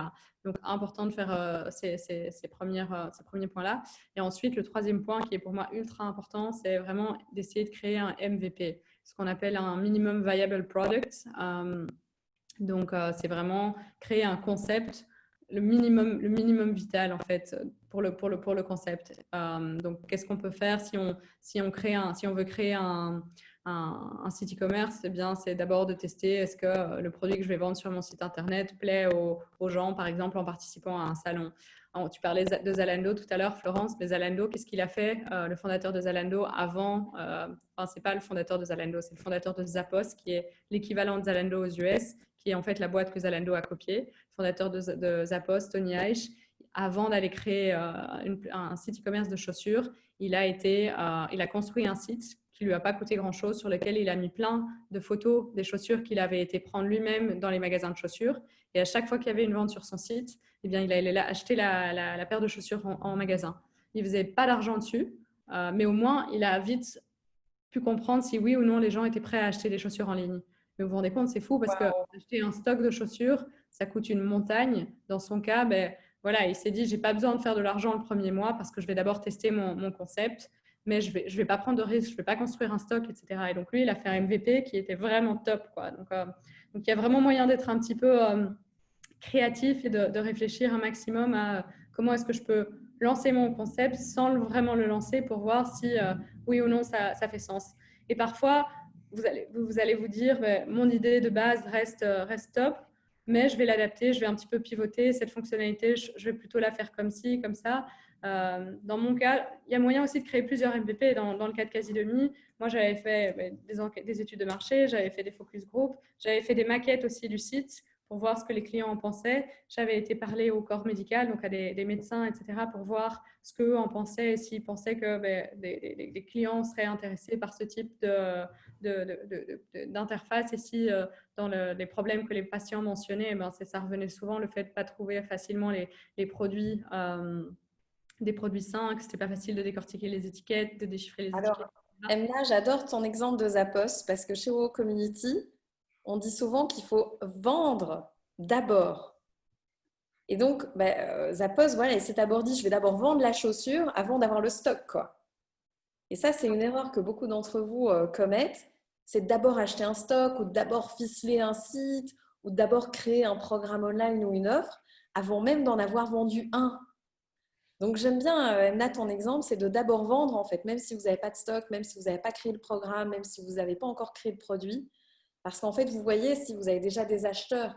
Parce que si vous achetez du stock ou que vous faites déjà votre programme online, si après, il n'y a pas d'acheteurs et que ce n'est pas ça qu'ils veulent, tu auras passé du temps que tu auras perdu ou de l'argent pour un stock que tu vas perdre. Donc, j'aime bien l'exemple de Zappos. Si je peux alors vous recommander 2 bouquins, si vous voulez tester, apprendre à trouver justement le meilleur MVP et tout, il y a de Lean Startup. Florence, tu rédiges? Écrit. Génial. Il y a de Lean Startup et il y a justement le livre du fondateur de Zappos qui s'appelle Delivering Happiness, qui est juste génial. Et c'est justement sur toute la construction du site e-commerce, sur la culture d'entreprise. Et c'est des bouquins ultra inspirants qui vous donneront plein d'idées, qui vous expliqueront aussi ce que vous ne devez pas faire, parce qu'il y a plein d'erreurs forcément à éviter en lançant sa boîte. Mais donc voilà, ils se lisent tous les deux super rapidement. Et ce sont vraiment des belles histoires passionnantes. Alors, est-ce que vous avez aimé ce workshop avant qu'on passe aux Je veux? Levez la main si vous avez aimé, si vous voulez remettre. Honnête, hein. Emna, c'est toujours un plaisir de t'avoir avec nous. C'est un plaisir pour moi aussi. Emna, depuis qu'elle est membre, elle fait un cadeau aux autres membres WoW. Vous avez une réduction sur le membership. On va vous envoyer le code via mail sur le membership de Casidomi avec un code WoW. Donc, c'est super. D'ailleurs, je vais aller chercher ma crème pour le visage en haut, que du coup, j'utilise depuis plus d'1 an, qui est une crème bio pour le visage qui est juste top. Alors, on va passer au Je veux. Alors, les Je veux, c'est le moment de networking, c'est le moment de partage. Et ce qu'il y a de chouette avec le Je veux, c'est que ça dure encore plus longtemps que le workshop. Parce que comme je vous l'ai dit, vous allez recevoir un mail de Zayan avec tous les récaps des Je veux et donc avec toutes les adresses mail des participants. Et vous pourrez rentrer en contact les unes les autres aussi après, par groupe de 2, de 3, de 4. Donc, ouvrez grand vos oreilles parce que si vous entendez qu'une WoW cherche de l'aide et que vous pouvez l'aider, vous pouvez proposer un duo avec cette WoW. Alors, plus on est de folle, plus on s'aide et plus on rit. Donc, ce n'est pas parce qu'il y a un duo que vous ne pouvez plus participer. Un jour, on a fait un Dizior. Donc, c'est-à-dire qu'on était 10 à faire un groupe d'aide pour la question qui était posée. Alors le je veux, c'est en fait ce que vous cherchez en ce moment. Il y a autant de je veux qu'il y a de wowo sur Terre. Ça peut être une demande de compétences, ça peut être un je veux de visibilité, ça peut être justement une enquête de marché que vous cherchez à faire remplir et vous demandez qui pourrait y répondre. Ça peut être voilà, une question, comment est votre site, c'est vraiment tout ce que vous voulez. Donc je vais demander à une wowo qui connaît de commencer. Et puis, vous vous lancez la balle, vous vous lancez le bâton de parole pour qu'il y ait du dynamisme et que chacune participe. Donc peut-être une WO qui connaît bien le principe et qui peut montrer l'exemple démarre. Donc je sais que parmi nous, on a des WO qui connaissent bien le principe. Caroline, Stéphanie, Chloé, Claire, Marine, Cécile. Allez, vas-y Cécile. Moi, je veux bien commencer. Bonjour tout le monde. Moi, ce sera juste un je veux de visibilité. Donc, toutes celles qui ne connaissent pas encore ce que je fabrique, je suis créatrice de bijoux et je fais des bijoux uniques en un seul exemplaire. Donc, je ne fais jamais 2 fois la même chose. Et j'ai une page Facebook qui s'appelle Cécile Joaillerie et un compte Instagram. Donc, si vous voulez bien aller jeter un petit coup d'œil et me suivre, ça me fera super plaisir. Voilà. Donc, c'est Cécile Joaillerie sur Facebook ou Instagram. Merci Alors, beaucoup. Cécile, tu mets le lien vers tes Oui. créations. J'adore la dernière avec la pierre rouge. On dirait une quartée, elle est juste magnifique. Ah, c'est un beau grenat. Ouais. Sublime. Je la vois bien à mon doigt. Merci beaucoup. Je mets le lien de suite et alors je passe la main à Claire. Oh. Alors, je vais aussi essayer de trouver quelque chose. Qu'est-ce que je voudrais? Moi, je viens de sortir un petit business sur le côté avec ma sœur où on a justement des choses en ligne, en vente. Donc, c'est des PDF téléchargeables. Donc, c'est un autre type de vente et on fait ça sur Etsy. Et ce sont des sortes de fiches, de cartes d'anniversaire ou de fiches, on est en train d'en faire de plus en plus, qui peuvent être téléchargées et puis imprimées. Donc, je vais vous mettre le lien. Et alors, si vous trouvez ça chouette, on est vraiment au tout début, genre on a 30 personnes sur, sur notre Facebook. Et on a commencé avec ça parce qu'on avait justement l'impression que c'était ce qui nous correspondait le plus. Et donc, vous allez voir qu'on a dernièrement une petite fiche à remplir pour faire remplir par vos enfants pour la rentrée, qu'on peut faire tous les ans avec ses enfants. Enfin, donc voilà. Donc, si ça vous intéresse, ça pourrait être chouette Elle est super, de partager ça pour la rentrée. Merci. Vraiment. Donc, si vous partagez ça sur vos réseaux, ça pourrait commencer à un peu faire parler de nous et ça pourrait être vraiment chouette. Donc, je vais vous mettre le petit lien sur le site, sur le côté. Pardon, excusez-moi, je suis un peu perturbée. Et je vais passer la parole à Milo, qu'on n'a pas encore entendu, je crois. Non, en effet. Hello les Wowo. Voilà, merci beaucoup Emna pour ce workshop. Toujours une très belle énergie, je trouve. Merci. Voilà, et de mon côté, juste pour me présenter, donc je suis salariée et j'ai rejoint les Wowo il y a quelques mois parce que je cherche à développer une activité complémentaire. Je suis toujours un petit peu en train de réfléchir, le confinement aussi fait son effet. Et donc, moi j'aimerais bien être en contact avec une Wowo qui a un blog et qui sait se faire rémunérer via un blog. Donc, si vous connaissez une Wowo qui est rémunérée via l'activité d'un blog, je serais très intéressée de la rencontrer. Voilà pour mon je veux. Et je passe la parole à Chloé. Bonsoir. Moi, mon je veux ce soir, je recherche un maçon pour la construction de mon habitation.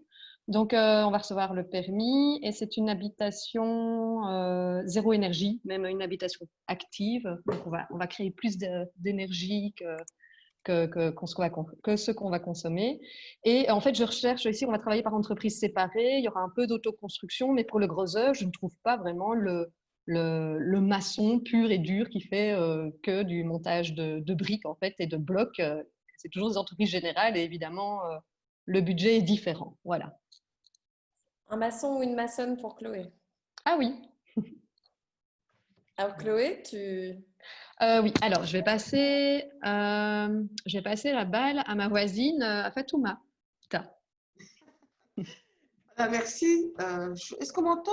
J'ai enlevé le son, c'est bon. Voilà, merci pour ce workshop. J'ai beaucoup appris ce soir. C'est du concret, c'est du lourd. Moi, ce dont j'ai besoin actuellement, ce serait d'avoir une bonne comptable, vraiment efficace, ouverte, qui s'y connaît aussi un peu fiscalité, parce que je vais me lancer très prochainement. J'ai mon plan financier qui est approuvé par ma banque en plus. Donc voilà, mais il faut que je sache maintenant comment manœuvrer entre les différents statuts et surtout, voilà, je suis prête, mais il faut un bon comptable pour démarrer. Voilà. Alors, on en a deux chez les WoWo. Fatih, je vais t'envoyer le numéro. Tu envoies la balle à une autre WoWo. Alors, à qui vais-je envoyer? Je ne sais pas qui n'a pas encore parlé, mais je ne vois pas tout le monde en fait. Je vais défiler. Mais je pense que Marine… Bien, tu as Stéphanie. Ah non, Marine n'a pas encore parlé. Si? Super. Marine. Marine, tu as la parole. C'est gentil, c'est vrai. Aujourd'hui, j'ai rien dit. Mais j'étais complètement absorbée par Emna. Effectivement, c'était très, très, très concret, très intense, enfin, dense en information. Et ça alimente ma réflexion sur plusieurs aspects. Mais bref, je ne vais pas prendre trop de temps de parole. Merci Emna. Et en je veux… J'ai toujours beaucoup de mal, mais peut-être parce que je n'ai pas assez travaillé en amont sur le business plan, mais j'ai du mal à déterminer le pricing. J'ai un gros problème là-dessus. Et voilà, j'ai un peu besoin d'aide sur ça. Maintenant, peut-être que je m'y prends pas dans le bon sens. Voilà, un pricing. Ah, pardon. Et je passe la balle. Je passe la balle à… Attendez, hein, je regarde. À Sarah.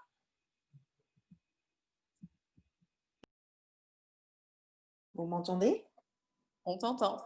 Voilà. Bonjour à tout le monde. Moi, c'est la première fois que je viens. Je ne suis pas affiliée au réseau. Je suis en fait justement le projet d'Emna depuis longtemps et donc j'ai vu qu'elle faisait cette conférence et c'est comme ça que je me suis inscrite juste en revenant de vacances.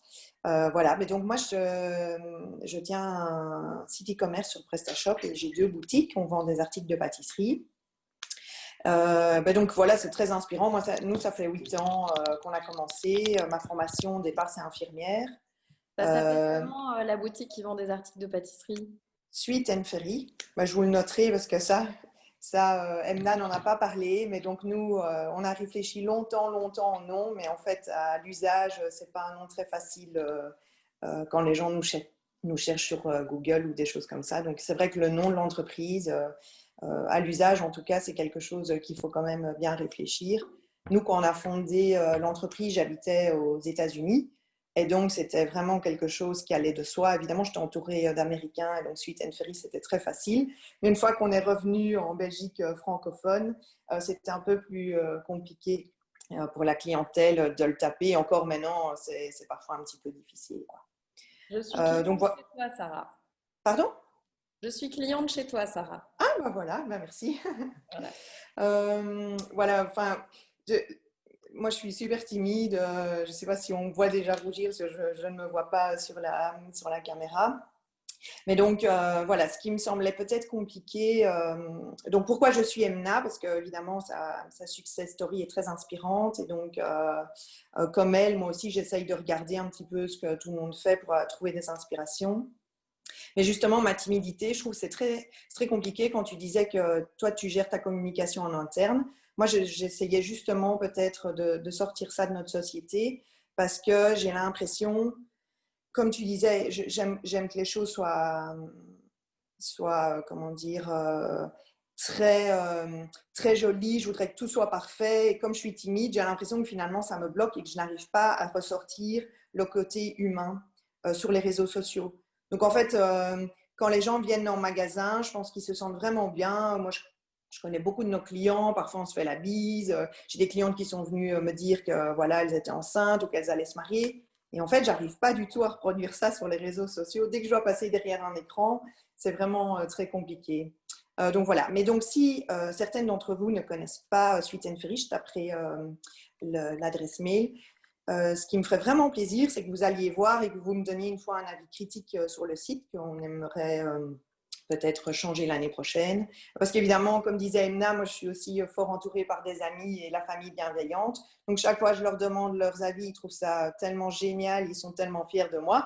Mais ce que j'aimerais bien avoir, c'est une fois une critique. Je suis ouverte à la critique et on veut s'améliorer. Donc surtout, n'hésitez pas à me dire s'il y a des chouettes choses. Évidemment, c'est toujours bien à entendre. Mais surtout, qu'est-ce qui vous semble qui pourrait peut-être être amélioré. Je serais très contente, en tout cas, d'avoir votre feedback là-dessus. Merci, voilà. Sarah, tu peux compter sur nous. Alors, tu merci. envoies le rouleau de pâtisserie à une autre WoWo. À Séverine? Oui. Alors, moi, pour mon je veux,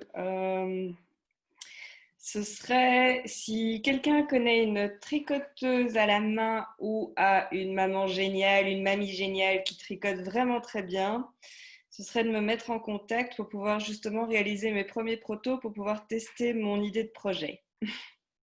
Voilà. Et sinon, je passe la balle à Ludie. Ouais. Alors, moi, ça m'a inspiré certaines choses, c'est que j'aimerais discuter, donc mon je veux, c'est que j'aimerais discuter avec Emna afin de pouvoir sponsoriser une conférence en ligne que nous sommes en train de préparer. C'est une conférence en ligne francophone qui sera donnée par des coachs spécialisés dans le protocole auto-immune. Donc, le protocole auto-immune, je ne sais pas si vous savez, mais c'est un protocole qui utilise la nourriture et l'hygiène de vie pour gérer ces maladies auto-immunes et maladies chroniques. Donc, on va conseiller à nos clients de manger bio principalement, manger sans gluten, trouver des produits sans toxines, donc avec des ingrédients qu'on sait prononcer, pas des ingrédients complètement artificiels. Donc c'est vraiment le genre de produit que tu as sur ton site. Et en fait, je suis allée voir ton site et ça ressemble tout à fait à un site que j'utilise moi aux US de manière courante. Et je pense que ton site serait parfait comme sponsor pour notre conférence. Donc, alors, Ludie, Emna ne fonctionne qu'au résultat. Donc, à mon avis, vous trouverez une façon de fonctionner si les participantes achètent des... Ah oui, d'office. Il y a une partie des coachs qui sont habitués au système américain et aux affiliés. Donc moi, je suis affiliée à plusieurs fournisseurs. Donc je sais très bien comment tu fonctionnes. Et donc voilà, ça serait cool qu'on en discute et voir quelles sont tes conditions et si tu serais intéressée. Mais tu peux m'envoyer un petit email. J'ai laissé mon adresse email dans la conversation. Donc n'hésite pas à m'envoyer un petit mail. Super, merci. Donc, il y a déjà 2 duos. C'est Emna qui doit donner l'adresse de sa tricoteuse à Séverine et Emna et Ludie pour un partenariat sur la conférence de Ludie. Alors, Ludie, tu lances le bâton de parole à une autre WoWo. Oui, à Caroline. D'ailleurs, si je peux dire, j'ai fait des commandes chez Caroline et elle est géniale. Elle m'a fait mes petites commandes avec des petits mots pour les personnes qui recevaient mes cadeaux. Je les ai commandés en ligne avec elle et elle m'a même refait un bijou qu'elle n'avait plus parce que parce que je voulais commander celui-là et tout d'un coup, il n'y en avait plus quand elle est revenue de congé. Et elle me l'a refait pour me l'envoyer à ma maman comme cadeau. Et elle était super contente, elle l'a reçu aujourd'hui. Génial. Merci Oh, à toi. trop chouette. Alors, ben, mon jeu, en fait, moi, je vous indiquerai ma page Instagram dans la textbox parce que voilà, c'est toujours chouette de me faire un peu connaître plus. Mais là, j'avoue, Florence et toutes, ce soir, je me sens assez comblée, donc je veux surtout dire merci. Ben voilà, à Ludie, à toutes les personnes qui commentent sur mon site, à Joël Boiméry qui n'est pas là ce soir, mais on s'est fait un shooting photo cette semaine, c'était vraiment génial. Donc voilà. Oh, on veut les photos pour les publier sur Wowo, hein? Oui, oui, oui. Ah, Oui, on veut les photos, hein? Et donc, à Valérie, avec qui j'ai fait une retraite nature. Donc, voilà, ça bouge énormément et je me sens super comblée. Donc, voilà, je veux juste toutes vous remercier d'être là.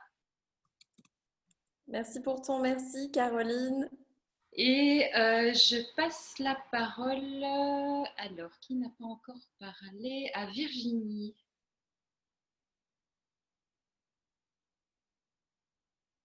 Virginie. Eh bien, j'ai un peu difficile avec le je veux parce que pour moi, personnellement, je ne suis pas encore dans un projet spécifique pour avoir un je veux à ce niveau-là.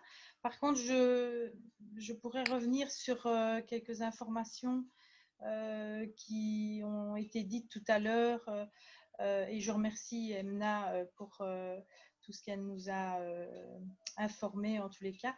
Mais sur l'histoire du statut indépendant, société et ce genre de choses, juste pour dire, si je peux parler de ce que je fais, en fait, je travaille dans l'économie sociale et donc nous travaillons avec des coopératives d'activité et Emna parlait de Hub Bruxelles et ce genre de choses. En fait, à Bruxelles et en Wallonie, il y a des coopératives d'activité qui aident les jeunes entrepreneurs à mettre sur pied leur activité, comme par exemple Job Yourself, Step Entreprendre en Wallonie, Azimut, etc.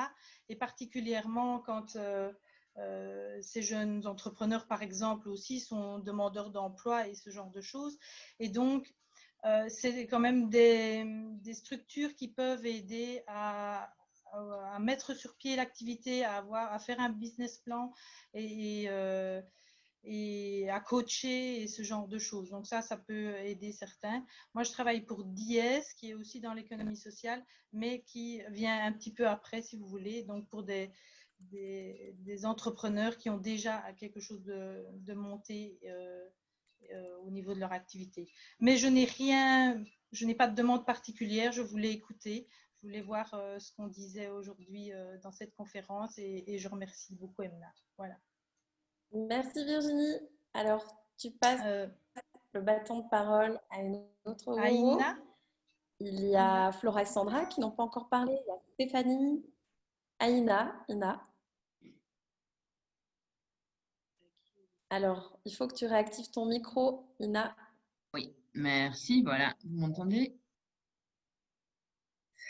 Mais moi, je suis un peu comme Marine, en fait.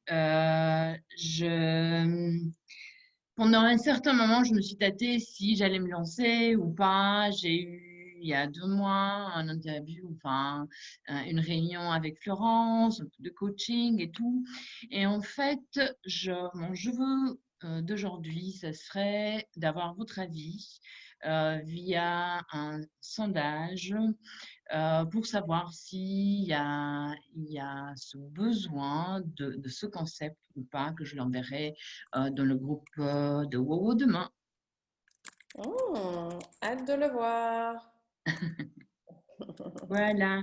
Et je passe la parole à Pilar. Je ne pense pas que Pilar a déjà parlé. Voilà, je suis là. Pilar, j'ai bien reçu ton adresse email. Donc, Super. Merci. Alors, comme je dis tout à l'heure, je n'ai pas encore un business model. Donc, ce sont les tout premiers pas dans ma tête, je dirais, sur mon business. Alors, ce que je voudrais, si c'est possible, c'est de savoir quelle est la meilleure façon de faire l'étude de marché et comment trouver la taille de marché. Donc, c'est vraiment le début. Emna, elle a fait un commentaire très spécial par rapport à ça.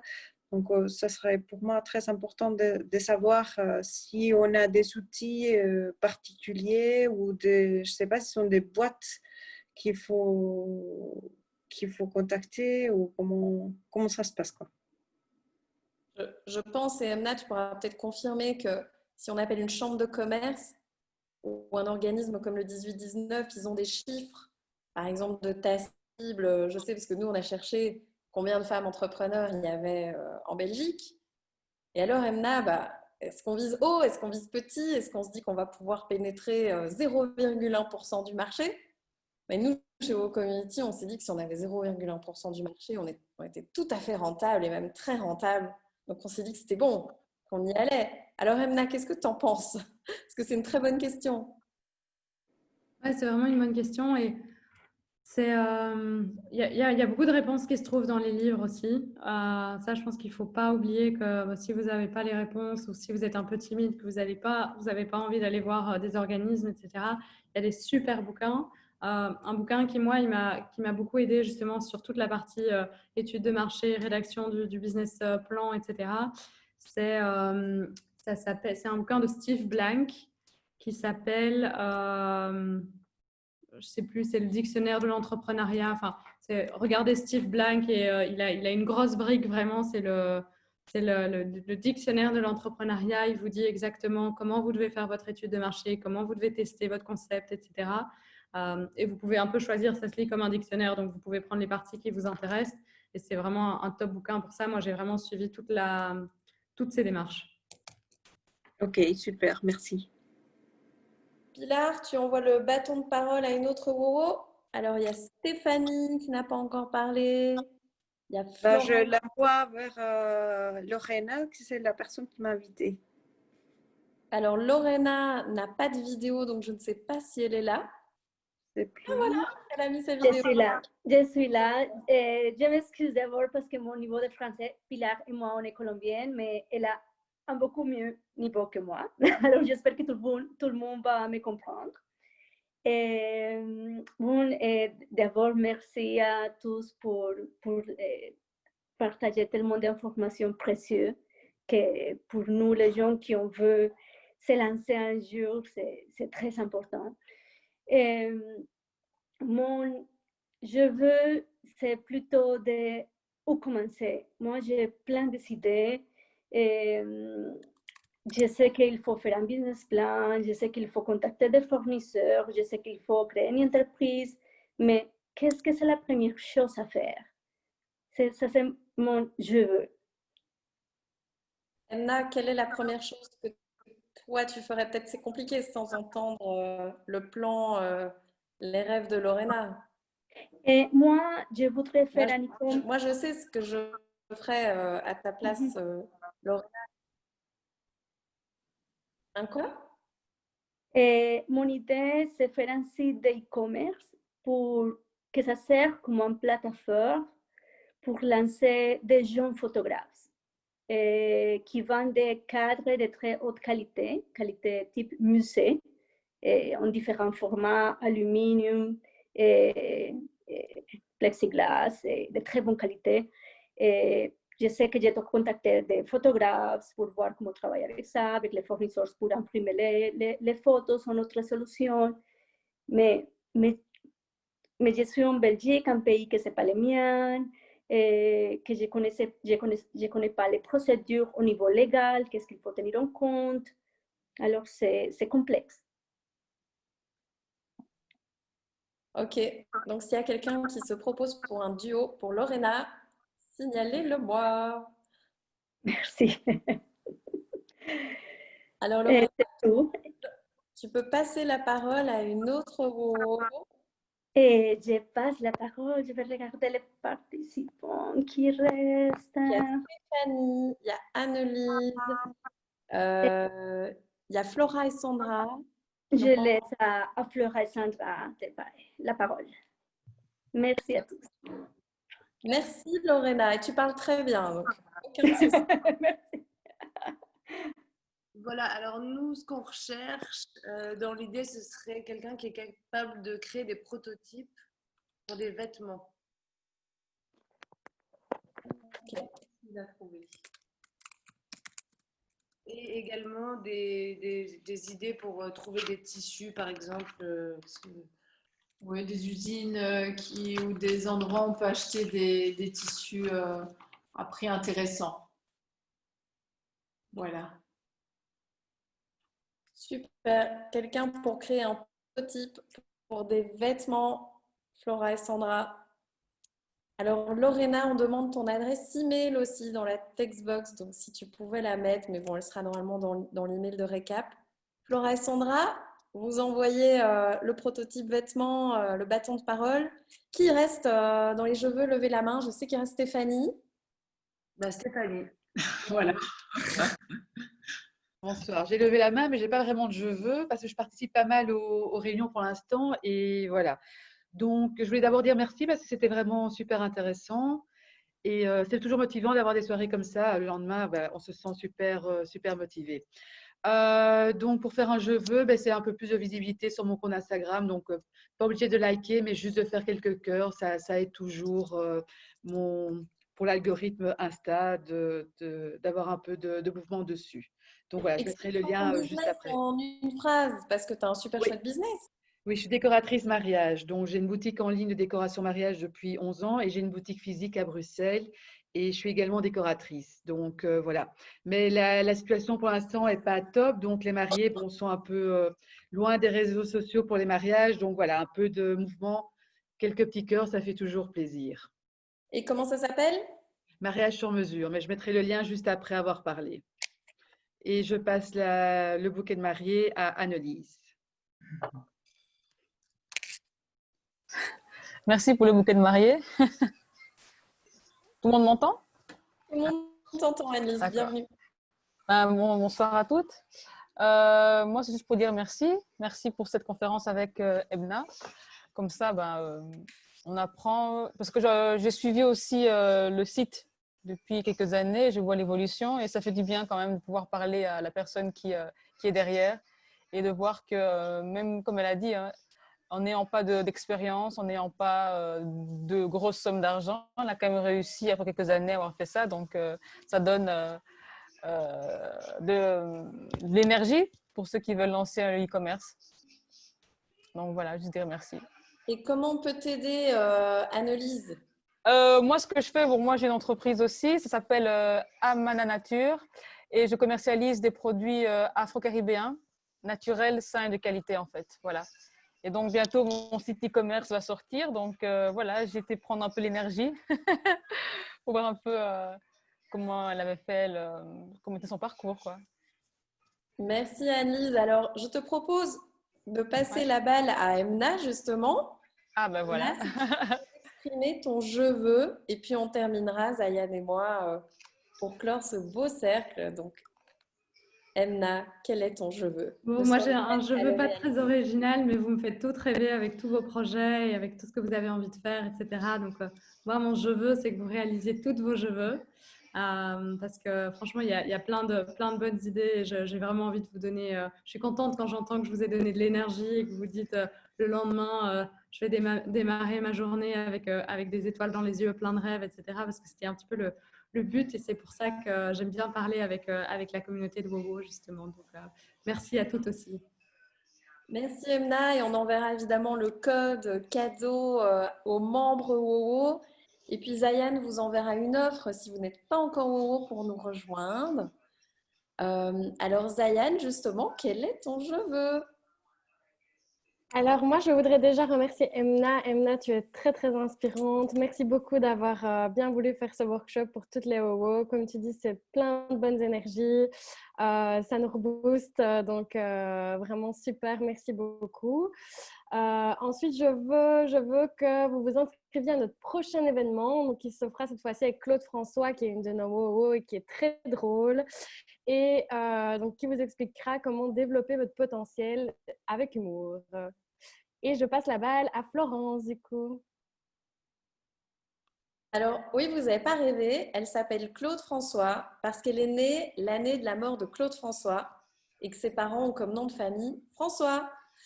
Donc voilà, et en fait, tout a du sens, c'est ce qu'on croit chez WoW. Et donc, elle est humoriste avec une touche de développement personnel. Et là, elle est en train de préparer un spectacle qui s'appelle Covid ton sac. C'est juste génial.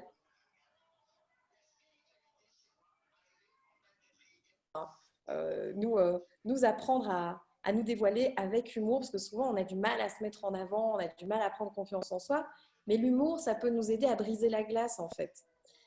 Donc voilà, alors moi mon je veux, c'est, on va lancer un challenge bientôt. Et le challenge, ça va être en fait que 5 femmes vont partager avec vous 5 erreurs. C'est des erreurs qu'en fait on a entendues avec l'équipe.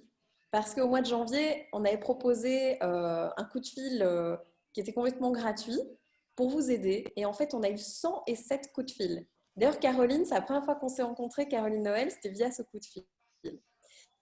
Et on a remarqué que les erreurs, c'était toujours les mêmes en fait. Et donc, on s'est dit, on va les partager. Ça va être sympa comme ça, elles vont gagner du temps. Donc, la semaine prochaine, on va sortir la vidéo de teasing pour laquelle je m'exerce ces derniers jours. Et en fait, mon je veux, c'est que vous la partagiez parce que ça va être super sympa. Il y aura plein de tuyaux, d'anecdotes, de mise en pratique directement. Et donc voilà, c'est d'inspirer en fait un maximum de femmes. C'est ça mon je veux. Alors, je veux aussi remercier Emna. Emna, je pense que je parle de toi au moins une fois par semaine. Que ce soit, j'ai parlé de toi hier à French Founders, un autre réseau d'entreprises, et j'ai dit Emna Evrard, c'est une femme en Belgique, il faut la connaître. Donc, je voudrais te remercier pour ta disponibilité sans faille alors que tu as un agenda surbooké. Évidemment, l'équipe WoW, les membres WoW et moi, on sera toujours là pour te rendre l'appareil. Donc, merci pour tout ce que tu donnes en fait. Merci beaucoup, Emna. Et merci à nos membres, merci à nos chers membres et à toutes celles qui ne sont pas encore membres, qui étaient là ce soir. Je trouve que c'était vraiment une belle énergie. J'adore voir vos visages avec vos sourires, entendre votre challenge. Donc, je voudrais vous remercier toutes pour votre temps. C'est notre bien le plus précieux. Merci de l'avoir partagé avec nous ce soir. Merci les Wowo, bonne soirée. Merci. Merci à toutes. Bonne soirée. Merci. Faites les choses dans la joie et dans l'amour. À très vite.